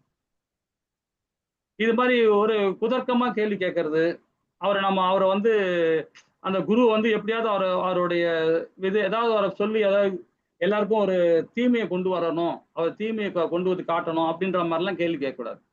அதெல்லாம் அடிச்சு மேல வந்துருவாங்க. குரு சொல்லி அதுக்குள்ள விளக்கெல்லாம் கொடுப்பாங்க. இருந்தாலும் அந்த கேள்வி எல்லாம் கேட்டீங்கன்னா, நீங்க ஆல்ரெடி ரசோகுணத்துல இருந்து நீங்க கேள்வி கேட்டீங்கன்னா உங்களுக்கு தான் தவறான விளக்கம் கிடைக்கும். அங்க அவர் புரிஞ்சுப்பார். நீங்க கேட்கிற கேள்வி வச்சே புரிஞ்சுக்கிட்டு அதுக்குள்ள ஞானத்தை கொடுப்பார், இல்லைங்களா? கேள்வி கேட்டல். ஆனா என்ன மாதிரி கேள்வி கேட்கணும் அது நம்ம தெரிஞ்சுக்கணும். சேவை செய்யணும் பகவானுக்கு. அவருக்கு குரு என்ன சொல்லுவார்? பகவத்கீதை கொண்டு போய் பிரச்சாரம் பண்ணு, நீ வேற எதுவும் பண்ண வேண்டாம். கோவில்ல வந்து பணிவிட பண்ணுற அவசியமே இல்லை. ஒரு 10 புக்கை வாங்கிக்கோ, உன் சொந்த காசுல வாங்கிக்கோ. மற்றவங்களுக்கு தானம் கொடுக்குறதா தானம் கொடு. இல்லையா உன்னால முடிஞ்சுதா, இந்தாப்பா நான் 200 ரூபா கொடுத்து புக்கு வாங்கியிருந்தேன்ப்பா, உனக்கு 100 ரூபா தரேன்பா, 100 ரூபா வாங்கிக்கப்பா, கொடுங்க. உங்களால முடிஞ்சதை செய்யுங்க, அந்த மாதிரி கொடுங்க. அது வாங்குறவன் அது தகுதியான்னு பார்த்து கொடுங்க. ஸோ இந்த மாதிரி சேவையெல்லாம் பண்ணணும் நாம, இல்லைங்களா? அதே மாதிரி குட்டுத்தனமாக பின்பற்றக்கூடாது யாரையுமே. சரி, குரு இருக்கிறாருன்னா அந்த குரு சொல்றதான் நம்ம செய்யணுமே தவிர, தேவையில்லாத அவரை வந்து சந்தோஷப்படுத்தணும், அவரை வந்து நம்ம ஒரு நல்ல ஒரு நம்மள நேரம் நம்மளை பார்க்கணும், அந்த மாதிரி மனப்பான்மை என்னைக்குமே இருக்கக்கூடாது. அது மாதிரி தவறான கண்ட்ரோல் நம்ம அந்த மாதிரி இதில் நம்ம பண்ணவே கூடாது. இந்த கேள்வி சொன்ன பார்த்தீங்களா, கேள்வி கேட்கறது ஆன்மீக சம்பந்தமா கேள்வி கேட்கணும். நம்ம வாழ்க்கையில நம்ம எப்படி மேன்மை அடையணும் அப்படின்ற மாதிரி நீங்க கேட்கிற கேள்வியிலேயே அந்த குரு புரிஞ்சுப்பார், நீங்க என்ன தன்மையில் இருக்கீங்கன்னு புரிஞ்சுப்பார், இல்லைங்களா? அதுக்கேற்ற மாதிரி விளக்கம் கொடுப்பார், உங்களை பக்குவப்படுத்த விளக்கம் கொடுப்பார். அது தேவையில்லாத கேள்வி வேணா அது கண்டிக்கப்பட வேண்டியது, அது ரசோகுணம். கண்டிப்பா சொல்றாரு, இல்லப்பா நீங்க கேட்கிற கேள்வி சரியில்லை, வேண்டாம், அடுத்த கேள்வி என்ன கேளுங்க அப்படின்னு சொல்லுவோம், இல்லைங்களா? அப்ப ஆன்மீக குருவின் திருப்தியைப்படுத்தணும், குருவை திருப்திப்படுத்தணும். அவர் என்ன சொல்ல போறார்? பகவானுக்கு சேவை பண்ணுங்க, பகவானை பத்தி பேசுங்க, பகவானை பத்தி ஹரிநாமத்தை சொல்லுங்க. இதுதான் சொல்ல போறாரு குரு, வேற என்ன சொல்ல போறாரு? இது நாங்க கோவில்ல போய் வேலை செய்யறோம், நம்ம கோவில்ல போய் சேவை பண்றோம்னா குருவோட பகவானுடைய அந்த அதாவது என்னன்னா பகவானுக்கு நெய்வேத்தியம் பண்றோம் இல்லையா, அந்த பாத்திரங்கள்லாம் நாங்க சுத்தப்படுத்துவோம். நாங்க பண்றது பகவானுடைய அதாவது உள்ள மலர் அலங்காரம் பண்றதுக்குள்ள அந்த மலர் எல்லாம் கிளீன் பண்ணி கொடுக்கறது, அந்த இடத்தெல்லாம் சுத்தப்படுத்துறது, இந்த வேலை நாங்க பார்ப்போம். நாங்க என்ன எல்லாரும் பண்ணணும், எல்லாரும் பண்ணணும். கோவில்ல போனா சர்வீஸ் பண்ணணும். அது தீட்சை வாங்கியிருக்கணும். தீட்சை வாங்கிட்டு இருக்கோம் தான் அந்த கோவில்ல பகவான் கிட்ட தொடவும் முடியும். பகவானுடைய அவருடைய பாத்திரங்களை தொடர்னா கூட தீட்சை வாங்கியிருக்கோம். அது உள்ள யாரும் அலோவ் பண்ண மாட்டாங்க. வெளியாலாம் யாரும் உள்ள போக முடியாது, போகக்கூடாது. தீட்சை வாங்கிக்கணும், கரெக்டா பாராயணம் பண்ணணும், அந்த பிராமண குவாலிட்டியில இருக்கணும். அப்பதான் உள்ள அலோவ் பண்ணுவாங்க இல்லைங்களா? அந்த மாதிரி நாம செயல்படணும். அப்ப நம்ம தீட்சை வாங்கலைன்னா பரவாயில்லை, கோவில்ல போய் என்ன பண்ணலாம், சுத்தப்படுத்தலாம். அந்த பூ ஜோடிக்கிறதுலாம் ஒன்றும் பிரச்சனை இல்லை, யாரும் ஒன்னாலும் பண்ணலாம், அது தப்பு இல்லை. அதை விட நீங்க வீட்டுல இருந்து கட்டி எடுத்துன்னு வரலாம், இல்லை மண்டபத்துல கட்டலாம், ஒன்றும் பிரச்சனை. ஆனா பகவான் கிட்ட போக முடியாது, கிட்ட போய் எதுவும் பண்ண முடியாது இல்லைன்னா. இதுதான் ஆன்மீக குருவை வந்து நாம திருப்திப்படுத்தணும் அவரை. அப்பதான் முன்னேற்றத்துக்கான ரகசியம் நமக்கு கிடைக்கும். அது ராஜ வித்யா ராஜ குவியத்தை நமக்கு அது பகவான் ரொம்ப அழகா அந்த அத்தியாயத்துல விளக்குறாரு நமக்கு. ஓகேங்களா? அப்ப அதிகாரம் பெறப்படும் உன்னத ஞானத்தின் மகிமையே பதம் தான் 35, 37 பார்க்க போறோம். அதிகாரினா யாரு? குருசீட பரம்பரை ஒரு ஆச்சாரிகள். அதிகாரினா யாரு? நம்ம தாய் தந்தைகள். அதிகாரினா யாரு? நம்ம முன்னோர்கள், பாட்டனார்கள். அவங்க மூலியமா நமக்கு நிறைய விஷயங்கள் கொடுத்துருக்குறாங்க, அதை நம்ம ஃபாலோ பண்ணணும் இல்லைங்களா? அதுல இன்னொன்னு சொல்றோம் கேளுங்க. இப்போ ஒரு அதிகாரியா இருக்காருன்னா, ஒரு ஒரு ஒரு ஏதோ ஒரு நல்ல ஒரு ஆச்சாரியா இருக்காருன்னா, அந்த ஆச்சாரி வந்து கரெக்டான ஆச்சாரியா நீங்க தேர்ந்தெடுக்கணும். அது உங்ககிட்ட தான் இருக்கு உரிமை. அதுவே பகவான் சொல்றாரு. இதே பகவத்கீதையில 17ஆம் தேதியில சொல்றாரு, ஒரு குருவை தேர்ந்தெடுக்கணும்னா அது நீ தான் தேர்ந்தெடுக்கணும். அது நல்ல குருவும் இருப்பாங்க, கெட்ட குருவும் இருப்பாங்க, அது நீங்க தான் தேர்ந்தெடுக்கணும். நிறைய மித்தியாச்சாரம் இருப்பாங்க, அதே மாதிரி தன்னறிஞ்ச ஆத்மாக்கள் இருப்பாங்க, சுயநலமா இருக்கிற ஆச்சாரிகள் இருக்காங்க, இல்லைன்னு சொல்லல, இருக்கிறாங்க. அதை நீங்க தான் தேர்ந்தெடுக்கணும் இல்லைங்களா? ஹரே கிருஷ்ணா. சரி, 35வது பதம் என்ன சொல்லுது பாப்போமா? ஹரே கிருஷ்ணா. ஹரே கிருஷ்ணா. ஹரே கிருஷ்ணா. யஜ்ஞாத்வா ந புனர்மோகம் ஏவம் யாஸ்யசி பாண்டவ ஏன பூதான்யசீர்ஷேன த்ரஷ்யஸ்யாத்மன்யதோ மயி. ஹரே கிருஷ்ணா. ஹரே கிருஷ்ணா மாதாஜி. ஹரே கிருஷ்ணா. இந்த பதத்துல என்ன சொல்றாரு? இவ்வாறு தன்னுணர் அடங்கிய ஆத்மாக்களிடம் இருந்து உண்மை ஞானத்தை பெற்ற பின் நீ மீண்டும் மயக்கத்தில் விட மாட்டாய். ஏனெனில் இந்த ஞானத்தின் மூலம் எல்லா உயிரினங்களையும் பரமனின் பாவமாக வேறு விதமாக என்னுடைய ரொம்ப அழகா சொல்றாரு. தன்னுணர் அடைஞ்ச ஆத்மாக்கள் பாருங்க, அவங்க என்ன சொல்லுவாங்க பாருங்க இல்லைங்களா? நம்மள நல்வழிப்படுத்துறது தான். நாமளும் வந்து அந்த ஸ்தானத்துக்கு வரணும். ஒரு குருன்றவர் என்ன பண்ணுவாரு, என்னுடைய நிலைக்கு நீ வரணும்னு தான் ஒரு குரு நினைப்பாரு தவிர நீங்க வீணா போயிடணும், நீங்க தேவையில்லை அப்படின்னு எந்த குருவுமே சொல்ல மாட்டாங்க. நம்ம ஒரு மோசமான ஒரு சிசியனா இருந்தா கூட நம்மளை பக்குவப்படுத்துறதுக்கு என்ன வழின்னு தான் பார்ப்பாங்க. எந்த ஒரு ஆத்மாவையும் ரிஜெக்ட் பண்றதுக்கு குருவுக்கு அந்த இது கிடையாது. ரிஜெக்ட் பண்ணவே கூடாது. அது ரிஜெக்ட் பண்ற மாதிரி இருக்கான்னா ரொம்ப தமோ குணத்திலையும் ரொம்ப கேடுகட்ட குணத்துல இருந்தாதான் அவனுக்கு ஒரு நல்வழிப்படுத்துக்காக என்ன பண்ணுவார், நீங்க போய் இதெல்லாம் பண்ணிட்டு வா, இதெல்லாம் செஞ்சுட்டு வா அப்படின்னு அனுப்பிச்சு விடுவார். எந்த ஒரு குருவுமே அவ்வளவு சீக்கிரமா ரிஜெக்ட் பண்ண மாட்டாங்க. அவர் எப்படியாவது பக்குவப்படுத்துறது வழி பண்ணுவாங்க இல்லைங்களா? அப்ப உண்மை ஞானத்தை பெற்ற பின் நீ மீண்டும் மாட்டாய் என்றார். இப்ப விளக்கம் பாருங்க. அதிகாரியிடமிருந்து பெறப்படும் உன்னத ஞானத்தின் மகிமைகள் பாருங்க. 1, இப்ப நாம இந்த மயக்கம் சொல்றதே வந்து பௌதீகம் தான். இது வந்து புலன், அதாவது நம்முடைய உடல் சார்ந்த புலன்கள் மூலியமாக அது நம்ம மயங்க மாட்டோம். தான் என்ற அதாவது நான் என்ற அந்த தான், நான், நாம் அப்படின்ற தன்மைக்கு போக மாட்டோம். நம்முடைய செயல்பாடு எல்லாமே நம்மள அதாவது பலனை எதிர்பார்க்காம ஒரு காரியத்தை, அதாவது பலனை எதிர்பார்க்காம ஒரு காரியத்தை செய்வோம். பற்றற்ற தன்மையை நம்ம செயல்படும். இதெல்லாமே பற்றோட செய்யும்போது பௌதிகத்துல போயிடும் இல்லைங்களா? அந்த மயக்கத்திலிருந்து நம்ம திரும்ப போக மாட்டோம். ஒரு வாட்டி நாம குருவை அனுசரிச்சு அவங்களோட நம்ம சொல்றதை நம்ம செய்ய ஆரம்பிச்சோம்னா கண்டிப்பா நாம அந்த கீழ்நிலையான இடத்துக்கு நம்ம போக மாட்டோம். 2வது, எல்லா ஜீவனும் பரமபுருஷ பகவானை அம்சமாக பார்ப்போம். இதுதான் ரொம்ப இம்பார்ட்டன்ட். எல்லா ஜீவராசிகளுமே, எறும்பு கூட கொல்ல மாட்டாங்க, நமக்கு ஸ்ரீமத் பகவத்கீதையை படிக்கிறவன் எறும்போட அடிக்க மாட்டாங்க. ஒரு கரப்பாம்பூச்சியோட கொல்ல மாட்டாங்க. ஒரு பூச்சை கூட கொல்ல மாட்டாங்க. ஏன்னா அதுக்குள்ளேயும் பரமாத்மா இருக்கிறார், அதுக்குள்ளேயும் பகவான் இருக்கிறார். அதுவும் பகவானுடைய அம்சம்தான். அது உயிரும் வாழ வந்திருக்கு இந்த வையகத்துல. நீங்க எப்படி 120 வருஷம் வாழ்றீங்களோ அதே மாதிரி அந்த விலங்குகளும் வாழறதுக்கு உரிமை இருக்கு. நமக்கு மட்டும்தான் கிடையாது. ஆனா நாம அந்த ஃபுல் அண்ட் ஃபுல்லு பௌதிகத்துல போறதுனாலதான் ஒரு வீடை கட்டுறதுக்கு ஒரு காட்டை அழிக்கிறோம், ஒரு காடை அழிக்கிறோம், ஒரு ஆத்தை அழிக்கிறோம், ஒரு குளத்தை அழிக்கிறோம் இல்லைங்களா? ஒரு எல்லா விதமான ஜீவராசியும் அழிக்கிறோம் நாம. அது எல்லாம் பாவம் தான். நமக்கு எல்லாத்தையுமே அதாவது பகவானுடைய அம்சமா பார்க்கணும். எல்லா ஜீவன்களுமே அது தன்னுணர அடைஞ்ச ஆத்மாக்கள் கண்டிப்பாக அந்த நிலையை போவாங்க. இப்போ ஒரு எறும்பு நம்மளை கடிக்கணும், நம்ம என்ன பண்ணுவோம்? இப்ப நம்ம பகவத்கீதை படிக்காம இருக்கும்போது நம்ம என்ன பண்ணுவோம்? அப்படின்னு சொல்லிட்டு சொரிஞ்சு தள்ளி விட்டுருவோம், அது செத்து போயிடும்.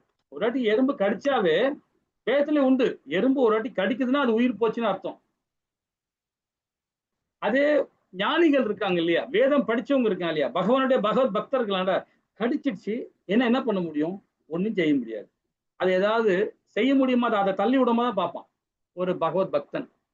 அதை அடிச்சு சொரிஞ்சு ஏதாவது பண்ணணும், சாவடிக்கணும் பார்க்க மாட்டான். ஆல்ரெடி கடிச்சாலும் இறந்து போயிடும். அது அதோட தன்மையே அப்படிதான். ஒரு எறும்பு கடிச்சுன்னா இறந்து போயிடும், சில எறும்பு தப்பிச்சு ஓடிடும். பாம்புன்னா என்ன பண்ணும்? கொத்ததான் செய்யும். அதோட தன்மை அதுதான் இல்லைங்களா? ஒரு கரப்பாம்பூச்சி இருந்தா அது என்ன பண்ணும்? சுகாதாரம் இல்லாத தான் கரப்பாம்பூச்சி இருக்கும். அப்ப நம்ம மேல தப்ப வச்சுட்டு கரப்பாம்பூச்சியை போய் கொல்றதுக்கு கண்ட மருந்தெல்லாம் வாங்கி அடிச்சுன்னுக்கிறோம், கண்ட மருந்தெல்லாம் யூஸ் பண்ணும். அப்ப நாம என்னன்னா நாம சுகாதாரமா இல்லை, நம்ம வீடை சுத்தப்படுத்தல, நம்ம வீடை சுத்தமா வச்சுக்கல, நம்ம இருப்பிடத்தை சுத்தமா வைக்கலனால தான் கரப்பாம்பூச்சி வருது. அது வராம இருக்கணும், நம்ம வீடை சுத்தப்படுத்தணும். உள் தூய்மை வெளி தூய்மைன்னு இருக்குது இல்ல, கீதையில சொல்றாருல பகவான், 6வது அத்தியாயத்துல சொல்றாருல, வெளி தூய்மை உள் தூய்மை. வெளி தூய்மை உன்னை மட்டும் தூய்மையா வச்சா பார்த்தோமா, நம்ம இருக்கிற இடமும் தூய்மையா இருக்கணும் இல்லைங்களா? அப்ப அந்த பூச்சிகள் வராது, விஷ பூச்சிகள் விஷ ஜந்துக்கள்லாம் வராது இல்லைங்களா? ஹரே கிருஷ்ணா. இன்னும் பாருங்க, இது மாய. இப்ப இந்த மயக்கம்னு சொல்றோம் இல்லைங்களா, அதுதான் பௌதீகம், அதுதான் மாய. இப்ப இந்த கண்ணாடியில நீங்க பாக்குறீங்க, ஒரு ஆப்பிள் பாக்குறீங்க, ஆக்சுவலா அது முழு ஆப்பிளே கிடையாது. நம்ம எழுத்தாப்புல பாக்குறீங்களா, கடிச்சு வச்ச ஆப்பிள், கடிச்சு வச்சுக்கிற ஆப்பிள் ஆனா கண்ணாடியில இருந்து அந்த அந்த மறுபக்கத்தை பாத்தீங்கன்னா ஒரு முழு ஆப்பிளா தெரியும். இதுதான் மாயன்னு சொல்றது. இந்த கண்ணாடி இது நம்ம ஒரு எக்ஸாம்பிளா வச்சிருக்கிறோம். இப்ப நம்ம உடல் எடுத்துங்களேன். இப்ப இந்த உடல் கண்டிப்பாக அழியக்கூடிய உடல், உண்மைதானங்க? இது அழியக்கூடிய உடல். ஆனா இந்த உடலுக்காக நாம என்ன பண்றோம்? இது ஒரு மாயதான். அழியக்கூடிய உடல் எல்லாமே மாயதான். அப்ப இந்த உடலுக்காக நாம என்ன பண்றோம்? நிறைய விஷயங்கள் நம்ம பண்றோம், நிறைய விஷயங்கள் பண்றோம், தேவையில்லாத விஷயங்கள்லாம் பண்றோம். ஆனா உடல் சார்ந்த செயல் செய்யும் போது பாத்தீங்கன்னா அதுக்கு என்ன செய்யணுமோ அதுதான் செய்யணும். அளவுக்கு அதிகமா சாப்பிடக்கூடாது, சாப்பிட்டாலும் பிரச்சனை தான், நோய் தான். அப்ப உடலுக்கும் பாதிப்பு, மனதுக்கும் பாதிப்பு, புத்திக்கும் பாதிப்பு, எல்லாத்துக்கும் பாதிப்பு. குறைவாக சாப்பிட்டாலும் பிரச்சனை தான். குறைவா சாப்பிடும் போது என்ன ஆகும் பாருங்க. குறைவா சாப்பிடும் போது அந்த உள்ள இருக்கிற அக்னி பகவான், டேய் சாப்பிட்றா, டேய் சாப்பிட்றா சாப்பிட்றான்னு சொல்லிட்டு உள்ள என்ன பண்ணுவாரு? அக்னி பகவான் கம்பு எடுத்து குத்திக்கிட்டே இருப்பார் வயிற்றுல, பசி எடுக்க வைப்பார் நம்மள. ஏன்னா உள்ள இருக்கிறது அக்னி பகவான் இருக்கார். அப்ப அவர் என்ன பண்ணுவார்? அவர் வேலையை காட்ட ஆரம்பிச்சிருவார் இல்லைங்களா? அப்போ நாமும் கரெக்டான லிமிட்டா சாப்பிடணும், கரெக்டான உணவு சாப்பிடணும், அந்தந்த வேலை கரெக்டா சாப்பிடணும். இல்லைன்னா அவன் மாயத்தால கட்டுண்டு வச்சிருவோம். ஒரு காரியம் பண்றோம்னா எப்படி இருக்கணும்? ஒரு காரியத்தை சக்சஸ்ஃபுல்லா பண்றோம்னா எல்லா விதமான செயல்பாடு சரி பண்ணிட்டு அந்த காரியத்தை பண்ணும் போது சக்சஸ்ஃபுல்லா போகும். கோயிலுக்கு போனாலும் சரி, ஒரு காரியத்தை செய்யும் போது சரி, அதுக்கு முன்னாடி நாம அதை தயார்படுத்திக்கணும். ஒரு காரியம் செய்யும் போது இல்லைங்களா, தயார்படுத்திக்காம போகும்போது எந்த காரியமே நமக்கு ஃபெயிலியர் தானே இல்லைங்களா? அப்ப அந்த மாயனா என்ன அப்படின்னு பாத்தீங்கன்னா இதுதான் பௌதிகத்தன்மை தான். அப்ப உடல் சார்ந்த செயலையுமே பாத்தீங்கன்னா இதுதான் மாய. இந்த உடலுக்காக நாம செயல்படுறோம், அது தவறு. உடல் நாம கொடுத்துருக்கிற பகவான், அது என்னென்ன செய்யணுமோ சாஸ்திர பிரகாரம் நம்ம செஞ்சோம்னா நம்ம கரெக்டா நம்ம அன்னனைய பக்தியில போக முடியும். இல்லைன்னா ரசோகுணம் தமோ குணம் தான், பைத்திகார்த்தனம், இல்லைன்னா அதிகமா பணம் சம்பாதிக்கணும் அந்த எண்ணத்துக்கு போயிடுவோம் இல்லைங்களா? அப்ப பகவான் கிருஷ்ணர் பரம்பூர்ணம், உண்மை. அது மாயை என்றால் இல்லாதது, இது இல்லை. ஆனா இதுதான் இருக்குன்னு நம்ம செயல்பட்டு இருக்கோம். ஆக்சுவலா நம்ம இல்ல, நாம இருக்கணும், நம்ம செயல்பட்டு இருக்கோம். பகவான் கிருஷ்ணன் ஏற்றுக்கொள்வோம். மாயல், அதாவது மயக்கத்திலிருந்து விட்டு நம்ம அது வந்து வெளியே வந்துடணும் இல்லைங்களா? ஹரே கிருஷ்ணா. 36வது பதம் என்ன சொல்றாரு பாப்போமா? ஹரே கிருஷ்ணா மாதாஜி.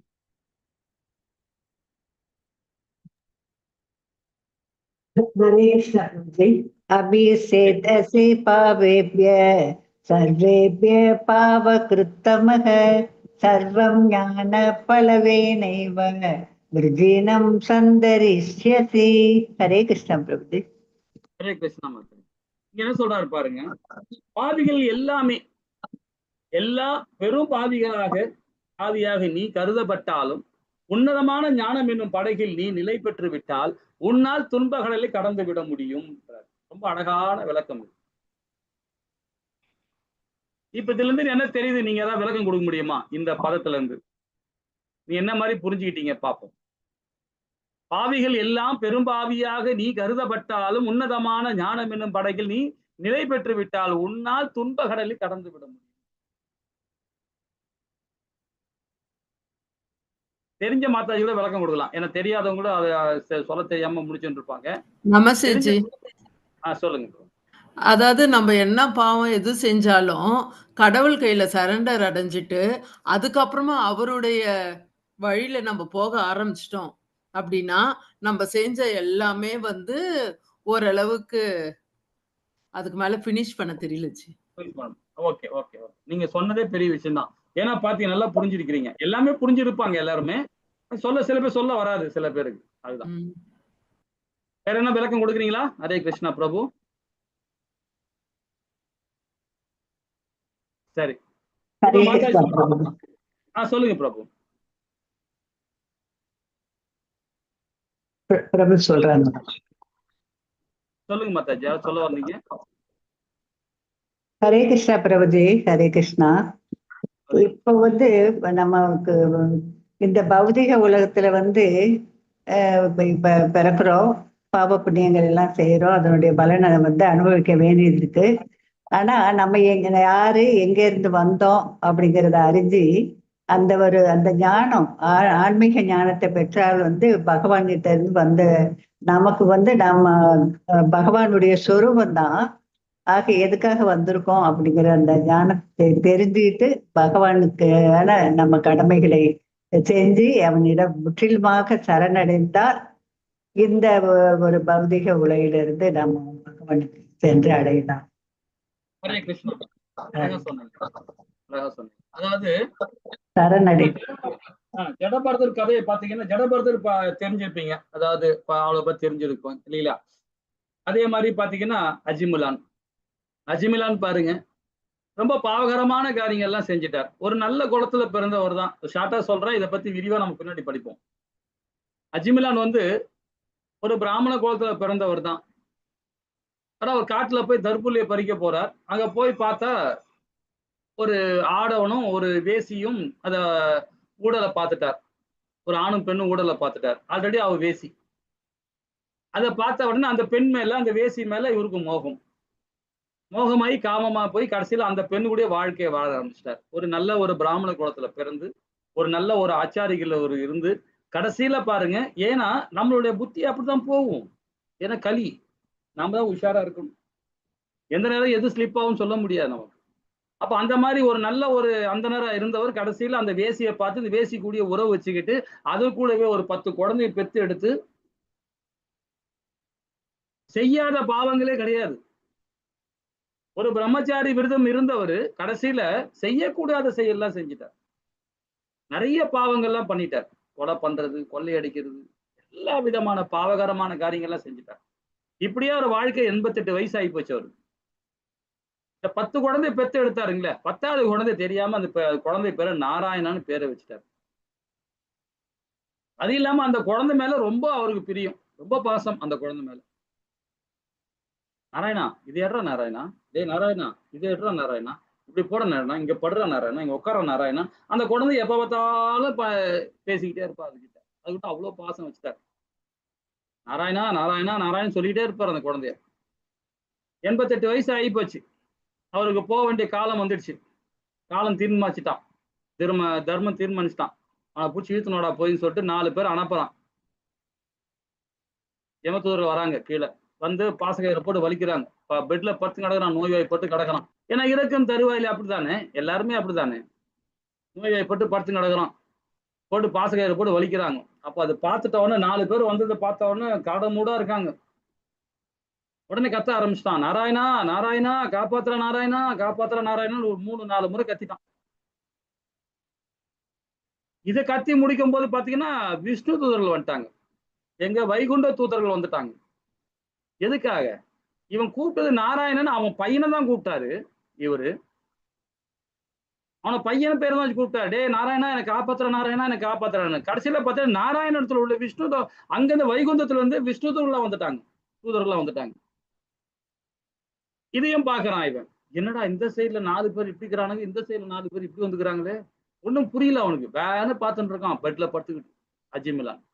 2 பேரும் வாக்குவாதம் நடக்குது, விஷ்ணு தூதர்களுக்கும் சரி யம தூதர்களுக்கும். 2 பேரும் சண்டை போட்டுக்கிறாங்க பேச்சுல. ஏய் அவன் பகவான் நாமத்தை சொல்லிட்டான், அவனை கூட்டும் போது உனக்கு தகுதி இல்லை அப்படின்னு இவன் சொல்றாங்க, விஷ்ணு தூதர்கள் வைகுந்த வாசிகள். இவன் சொல்றான், யமவாசிகள் சொல்றாங்க கிடையாது, அவன் நிறைய பாவம் பண்ணிட்டான், அவனுக்கு நரகலோகம் தான், அவனுக்கு அங்க கூட்டம் தான் போகணும்னு அவன் துடியா துடிச்சுக்கிறாங்க. 2 பேருக்கும் நல்ல வாக்குவாதம். கடைசியில யமராஜா கீழே வந்து, டேய் தூதர்களா இதோட விட்டுருணும், இதுதான் ஃபர்ஸ்ட் அண்ட் லாஸ்ட். யார் ஒண்ணு பகவான் நாமத்தை ஜபிச்சுட்டானோ சொல்லிட்டானோ அவனை கூட்டும் போது நாம தகுதி இல்லை, அவன் அந்த பாவம் அங்கேயே தொலைஞ்சிரும், அதனால நீ வந்துரு அப்படின்னு அனுப்பிச்சு விட்டார், கூட்டும் போயிட்டார் அவங்கள.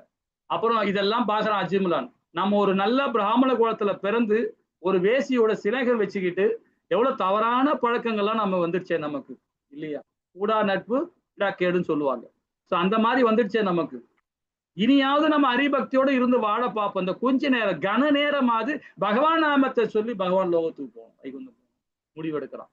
அப்போ உடனே விஷ்ணு தூதர்கள் சொல்றாங்க, வைகுண்ட வாசிகள் சொல்றாங்க, ஐயா இது வரைக்கும் நீ தவறு பண்ணிட்ட, உனக்கு 2வது சான்ஸ் கொடுக்குறார் பகவான். ஏன்னா நாமத்தை சொல்லிட்ட, பகவான் நாமத்தை சொல்லிட்ட. ஆனா நீ உன் பையன் பேரை தான் சொன்ன, ஆனா பையனோட பேர் தெரியாம நாராயணன் பேர் வச்ச. அதுக்கு என்ன தெரியுமா காரணம்? யாருமே செய்யாத செயலை நீ ஒண்ணு செஞ்ச, எது தெரியுமா? பிரம்மச்சாரி விரதம் இருந்த, பிறக்க விழுந்து பருவமடைகிற வரைக்கும் பிரம்மச்சாரி விரதம் இருந்து, அது ரொம்ப பெரிய தவம். அது அந்த தவத்தை நீ பண்ண, அதனால்தான் நீ தெரியாம உன் பிள்ளைக்கு நாராயணன் பேரை வச்சு கடைசியில நாராயணன் கூப்பிட்ட. இப்ப நாங்க வந்திருக்கோம், உனக்கு 2வது சான்ஸ். நீ திருப்பி டைரக்டா நரகலோகம் போக தேவையில்ல, சொர்க்கலோகம் போக தேவையில்ல, சிவலோகம் போக தேவையில்ல, பித்ருலோகம் போக தேவையில்ல, மகரலோகம் போக தேவையில்ல, நீ டைரக்டா பகவான் லோகம். அதனால ஹரிபக்தியோடு இருந்து ஹரிநாமத்தை சொல்லுன்றார் பகவான். இது தூதர்கள் சொல்றாங்க. கேட்டவொடனே அதுக்கப்புறமா ஹரிபக்தியோட இருந்து பகவான் நாமத்தை சொல்லி ஜபிச்சுட்டே இருந்துட்டு கடைசியில வைகுந்தம் போறதுக்கு அந்த 4 பேரும் விஷ்ணு தூதர்களே வராங்க. எப்படி வராங்க தெரியுமா? பரமாத்மா ரூபத்துல, ஒரு கையில சங்கு, ஒரு கையில சக்கரம், ஒரு கையில கதம், ஒரு கையில தாமரை கூட வராங்க. 4 பேரும் வராங்க. பாத்தீங்கன்னா பரமாத்மா மாதிரியே இருப்பாங்க, அவங்க பரமாத்மாவே தான் வந்து வைகுந்தத்துக்கு அந்த இடத்துல கொண்டு போறாங்க. யாரா? அஜிமுலான். அவ்வளோ கெட்ட நிறைய தப்பான காரியங்கள்லாம் பண்ணான். ஏன் சொல்றேன்னா, பகவான் நாமத்தை சொல்றவன் கண்டிப்பாக எல்லா பாவங்களும் போகும். அதே நாமத்தை சொல்லும் போது மட்டும் இப்படி போகல, நீங்க செயல்ல காட்டுங்க, உங்களுடைய வாழ்வியல்ல கொண்டு வாங்க. கொண்டு வந்தீங்கன்னா எல்லா பாவமே அந்த வாழ்நாளே போயிடும் உங்களுக்கு, இல்லைங்களா? பாவியல் எல்லாம் பெரும்பாவியாக நீ கருதப்பட்டாலும் சரி, உன்னதமான ஞானம் என்னும் படகில் நீ நிலை பெற்று விட்டால் உன்னால் துன்ப கடலில் கடந்து விட முடியுன்றார் பகவான். ரொம்ப அற்புதமா சொல்றார். இது முடிவுரை கொடுக்கிறார் இந்த அத்தியாயத்துல பகவான். இது முடிவுரை, இது ஆரம்பம் கிடையாது, இது முடிவுரை கொடுக்கிறார் பகவான், உத்தரவாதம் கொடுக்கிறார். அப்ப எப்படி இருக்கணும் பாருங்க. ஞானம் எனும் படகு என்னது? ஒரு ஆத்துல வெள்ளம் அடிச்சுட்டு போது, ஒரு புயலுக்கு ஒரு அடிக்கணும், அது இதுவும் புயல் அடிக்குது. அப்போ ஒரு நல்ல ஒரு போட்டு கிடைச்சு நம்ம எப்படி இருக்கும், இல்லைங்களா? இப்ப பாவம் செஞ்சிருவோம் எப்படி இருப்பாங்க? அதெல்லாம் பாதாளம் தான், அதெல்லாம் பாதாளம் தான், நரகலோகம் தான், இல்லைங்களா? ஹரே கிருஷ்ணா. 37வது பதம் மாதாஜி.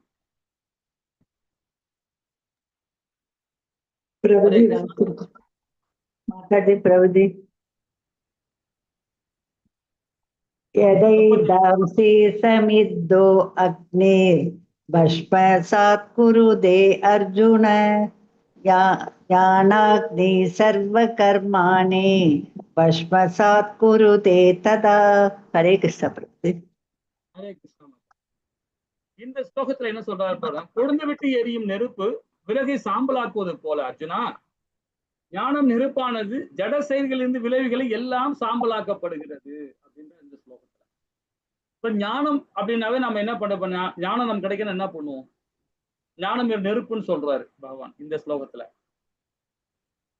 ஞானம் கிடைக்கணும் கண்டிப்பாக வேதங்களை படிக்கணும், உபநேசங்களை படிக்கணும், ஸ்ரீமத் பகவத்கீதை படிக்கணும், ஸ்ரீமத் பாகவதம் படிக்கணும், பகவானுடைய லீலையை படிக்கணும், அவருடைய வைபவத்தை படிக்கணும்.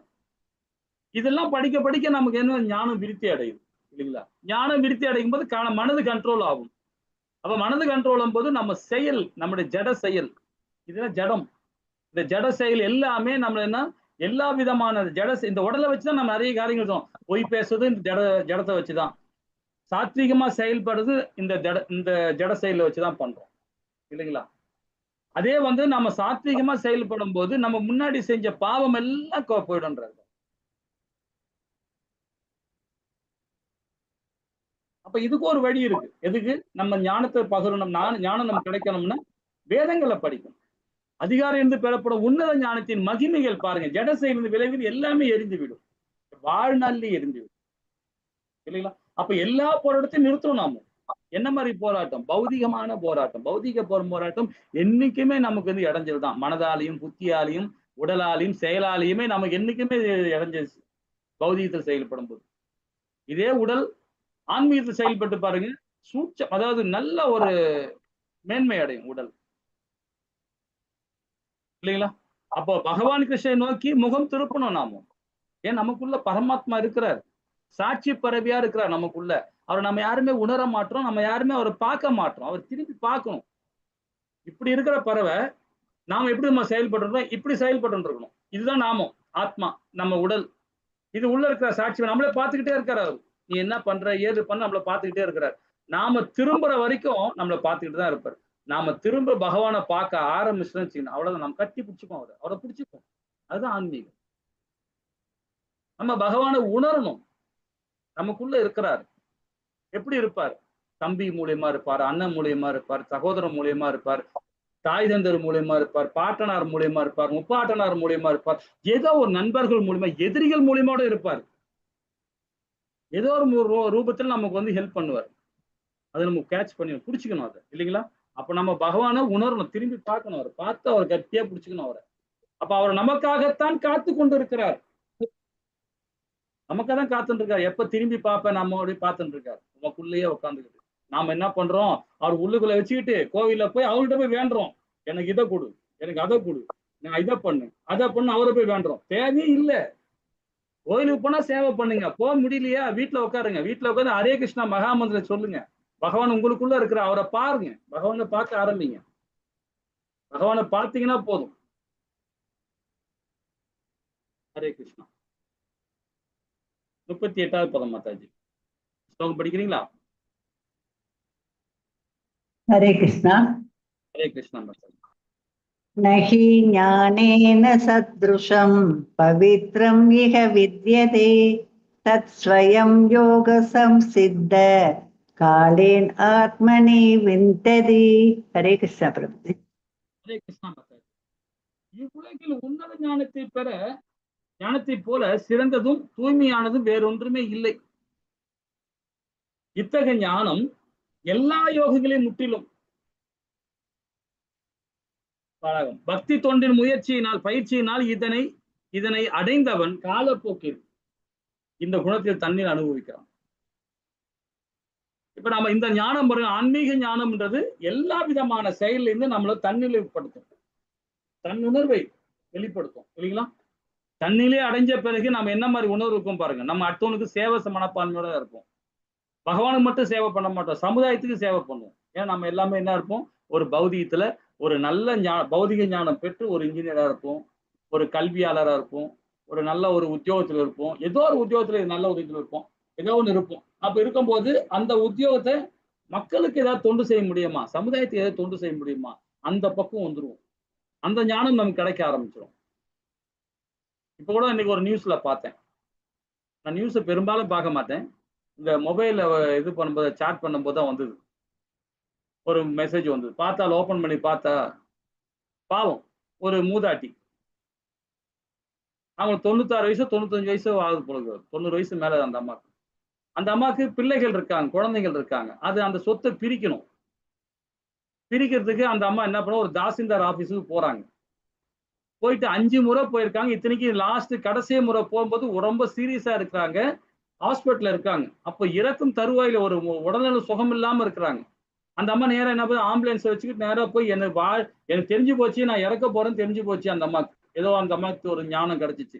உடனே என்ன பண்றாங்க, எனக்கு எப்படியாவது நான் வட்டாட்சியர் வீட்டுக்கு கூட்டும் போங்க, அந்த ஆபீஸ் கூட்டும் போங்கன்னு சொல்லிட்டு ரிஜிஸ்டர் ஆபீஸ் கூட்டின்னு வராங்க. அந்த அம்மா ஒரு ஆம்புலன்ஸ்ல வச்சு கொண்டு வருவாங்க, ஸ்ட்ரெச்சர்ல வச்சு கொண்டு வராங்க. கொண்டு வந்து உள்ள உட்காந்து அப்பவும் அந்த ரிஜெக்ட் பண்றான், பண்ண முடியாதுன்றான். ஏன்னா ஒரு ஏக்கருக்கு 5 லட்சம் ரூபாய் எனக்கு சம்திங் வேணும்னு சொல்றான்.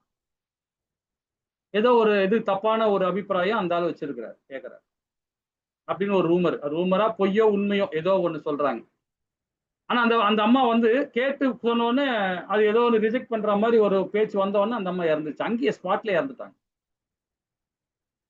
எப்படி இருக்கு பாருங்க. ஒரு கவர்மெண்ட் சர்வெண்ட், அவரு ஒரு மக்களுக்கு தொண்டு பண்றவரு, சமுதாய தொண்டு பண்றவரு. அந்த அம்மா இறக்கும் தருவாயில நோய்வாய்ப்பட்டு இருக்கிறாங்க. 5 முறை வந்துட்டாங்க. இனியாவது ஏதாவது பண்ணுவோமேன்னு அந்த ஒரு பக்குவம் இல்லாம இருக்கிறாங்க பாருங்க, இல்லைங்களா? என்னன்னு சொல்ல முடியும்? சமுதாயத்தை தொண்டு பண்ணணும். இதை விட பாவம் வேற எதுவுமே இல்லைங்க, இல்லைங்களா? அது எவ்வளவு பெரும் பாவம் இல்லைங்களா? அது அந்த ஆத்மா எப்படி சித்திரவதைப்பட்டு போகுது, வேதனைப்பட்டு போகுது, இல்லைங்களா? அது 7 ஜென்மமானாலும் அந்த பாவம் போகாது. 7 ஜென்மம் எடுத்தாலும் அந்த பாவம் போகாது. யாருக்குமே நாம இடைஞ்சல் பண்ணக்கூடாது. மனதாலையும் புத்தியாலையும் இடைஞ்சல் பண்ணக்கூடாது. துன்புறக்கூடாது, கஷ்டப்படக்கூடாது யாரையுமே, இல்லைங்களா? ஹரே கிருஷ்ணா. இந்த பதம் பாருங்க, ரொம்ப அழகா சொல்றாரு பாகம். திவ்யமான அறிவின் குணங்கள் மிகவும் சிறந்த தூய்மையானது. ரொம்ப தூய்மையா இருக்கணும் உள்ளம், மனதும் சரி புத்தியும் சரி. நம்ம யாராலும் மனசால கூட யாரையுமே நாம சித்திரவதை, நம்ம அவரை பார்க்கவே மாட்டோம். வேற எங்கேயோ உட்கார்ந்து இருப்பார், அவர் எங்கேயோ இருப்பார், கண்ணுக்கு தெரியாத இருப்பார். ஆனா அவரை பத்தி பேசுறோம் பாத்தீங்களா, அவர் தப்பா பேசுறோம் பாருங்க, அதுவே பெரிய பாவம். பேசணும் அவசியமே கிடையாது. அது தூய்மையே கிடையாது, அது அதர்மம். அது அப்படி தப்பு பண்றாரா, ஃபேஸ் டு ஃபேஸ் முகத்துக்கு நேரம் பேசணும். ஐயா நீ தவறு பண்ணிட்ட, இந்த தவறை பண்ணாத சொல்லிடலாம். அவர் கேட்கலையா, சரி உன் கர்மா, நீ தொலைஞ்சு போ, அவ்வளவுதான். நாம அங்கிருந்து விலைக்குதான் போயிடணும், இல்லைங்களா? ஆனா காலப்போக்கில் பக்குவமற்ற துறவு எச்சரிக்கை. இது பகவான் ஸ்ரீமத் பகவத்கீதையிலே கொடுக்கிறார். பகவான் சொல்றாரு, இல்லையா? திவ்யமான நேர்மையான ஆன்மீக அறிவு உள்ள அமைதியின் ரகசியம் அது. யாரு மனசையுமே நாம கலங்கப்படுத்தக்கூடாது, அது பெரிய பாவம். அதை விட பெரிய பாவம் எதுவுமே இல்லை. பகவானே சொல்றாரு, இந்த கீதையிலே சொல்றார், எந்த ஒரு ஜீவராசியுமே மனசாலையும் புத்தியாலையும் உடலாலையும் செயலாலையும் அந்த அவங்களை காயப்படுத்தவே கூடாது, சொல்லால கூட காயப்படுத்தக்கூடாது. அது மகா பாவம் அது, இல்லைங்களா? ஹரே கிருஷ்ணா. 49 என்ன சொல்றது பாப்போமா? ஹரே கிருஷ்ணா மாதாஜி. 39 பிரபு, 39. ஸ்ரத்தா வாங்லபதே ஞானம் தத்பர சம்யதேந்திரியக ஞானம் லபத்வா பராம் சாந்திம் அசிரேணாதி கச்சதி. பிரபுஜி மாதாஜி படிக்க முயற்சி பண்ணுங்க மாதாஜி. பிரபுஜி ஹரே கிருஷ்ணா. படிக்கிற ஒரு 2-3 பேர் வரல இன்னைக்கு. வரல. உன்னத ஞானத்திற்காக தன்னை அர்ப்பணித்து புலன்கள் அடக்கக்கூடிய நம்பிக்கையுடைய மனிதன் இந்த ஞானத்தை அடைய தகுதி வாய்ந்தவனாவான். அதனை அடைந்த பின் வெகு விரைவில் பரம ஆன்மீக அமைதியை அவன் அடைகிறான், இல்லைங்களா? அதாவது அந்த கிடைக்கிற ஞானத்தை வச்சு அர்ப்பணிப்பு, அந்த புலன்கள் அடக்கக்கூடிய நம்பிக்கை,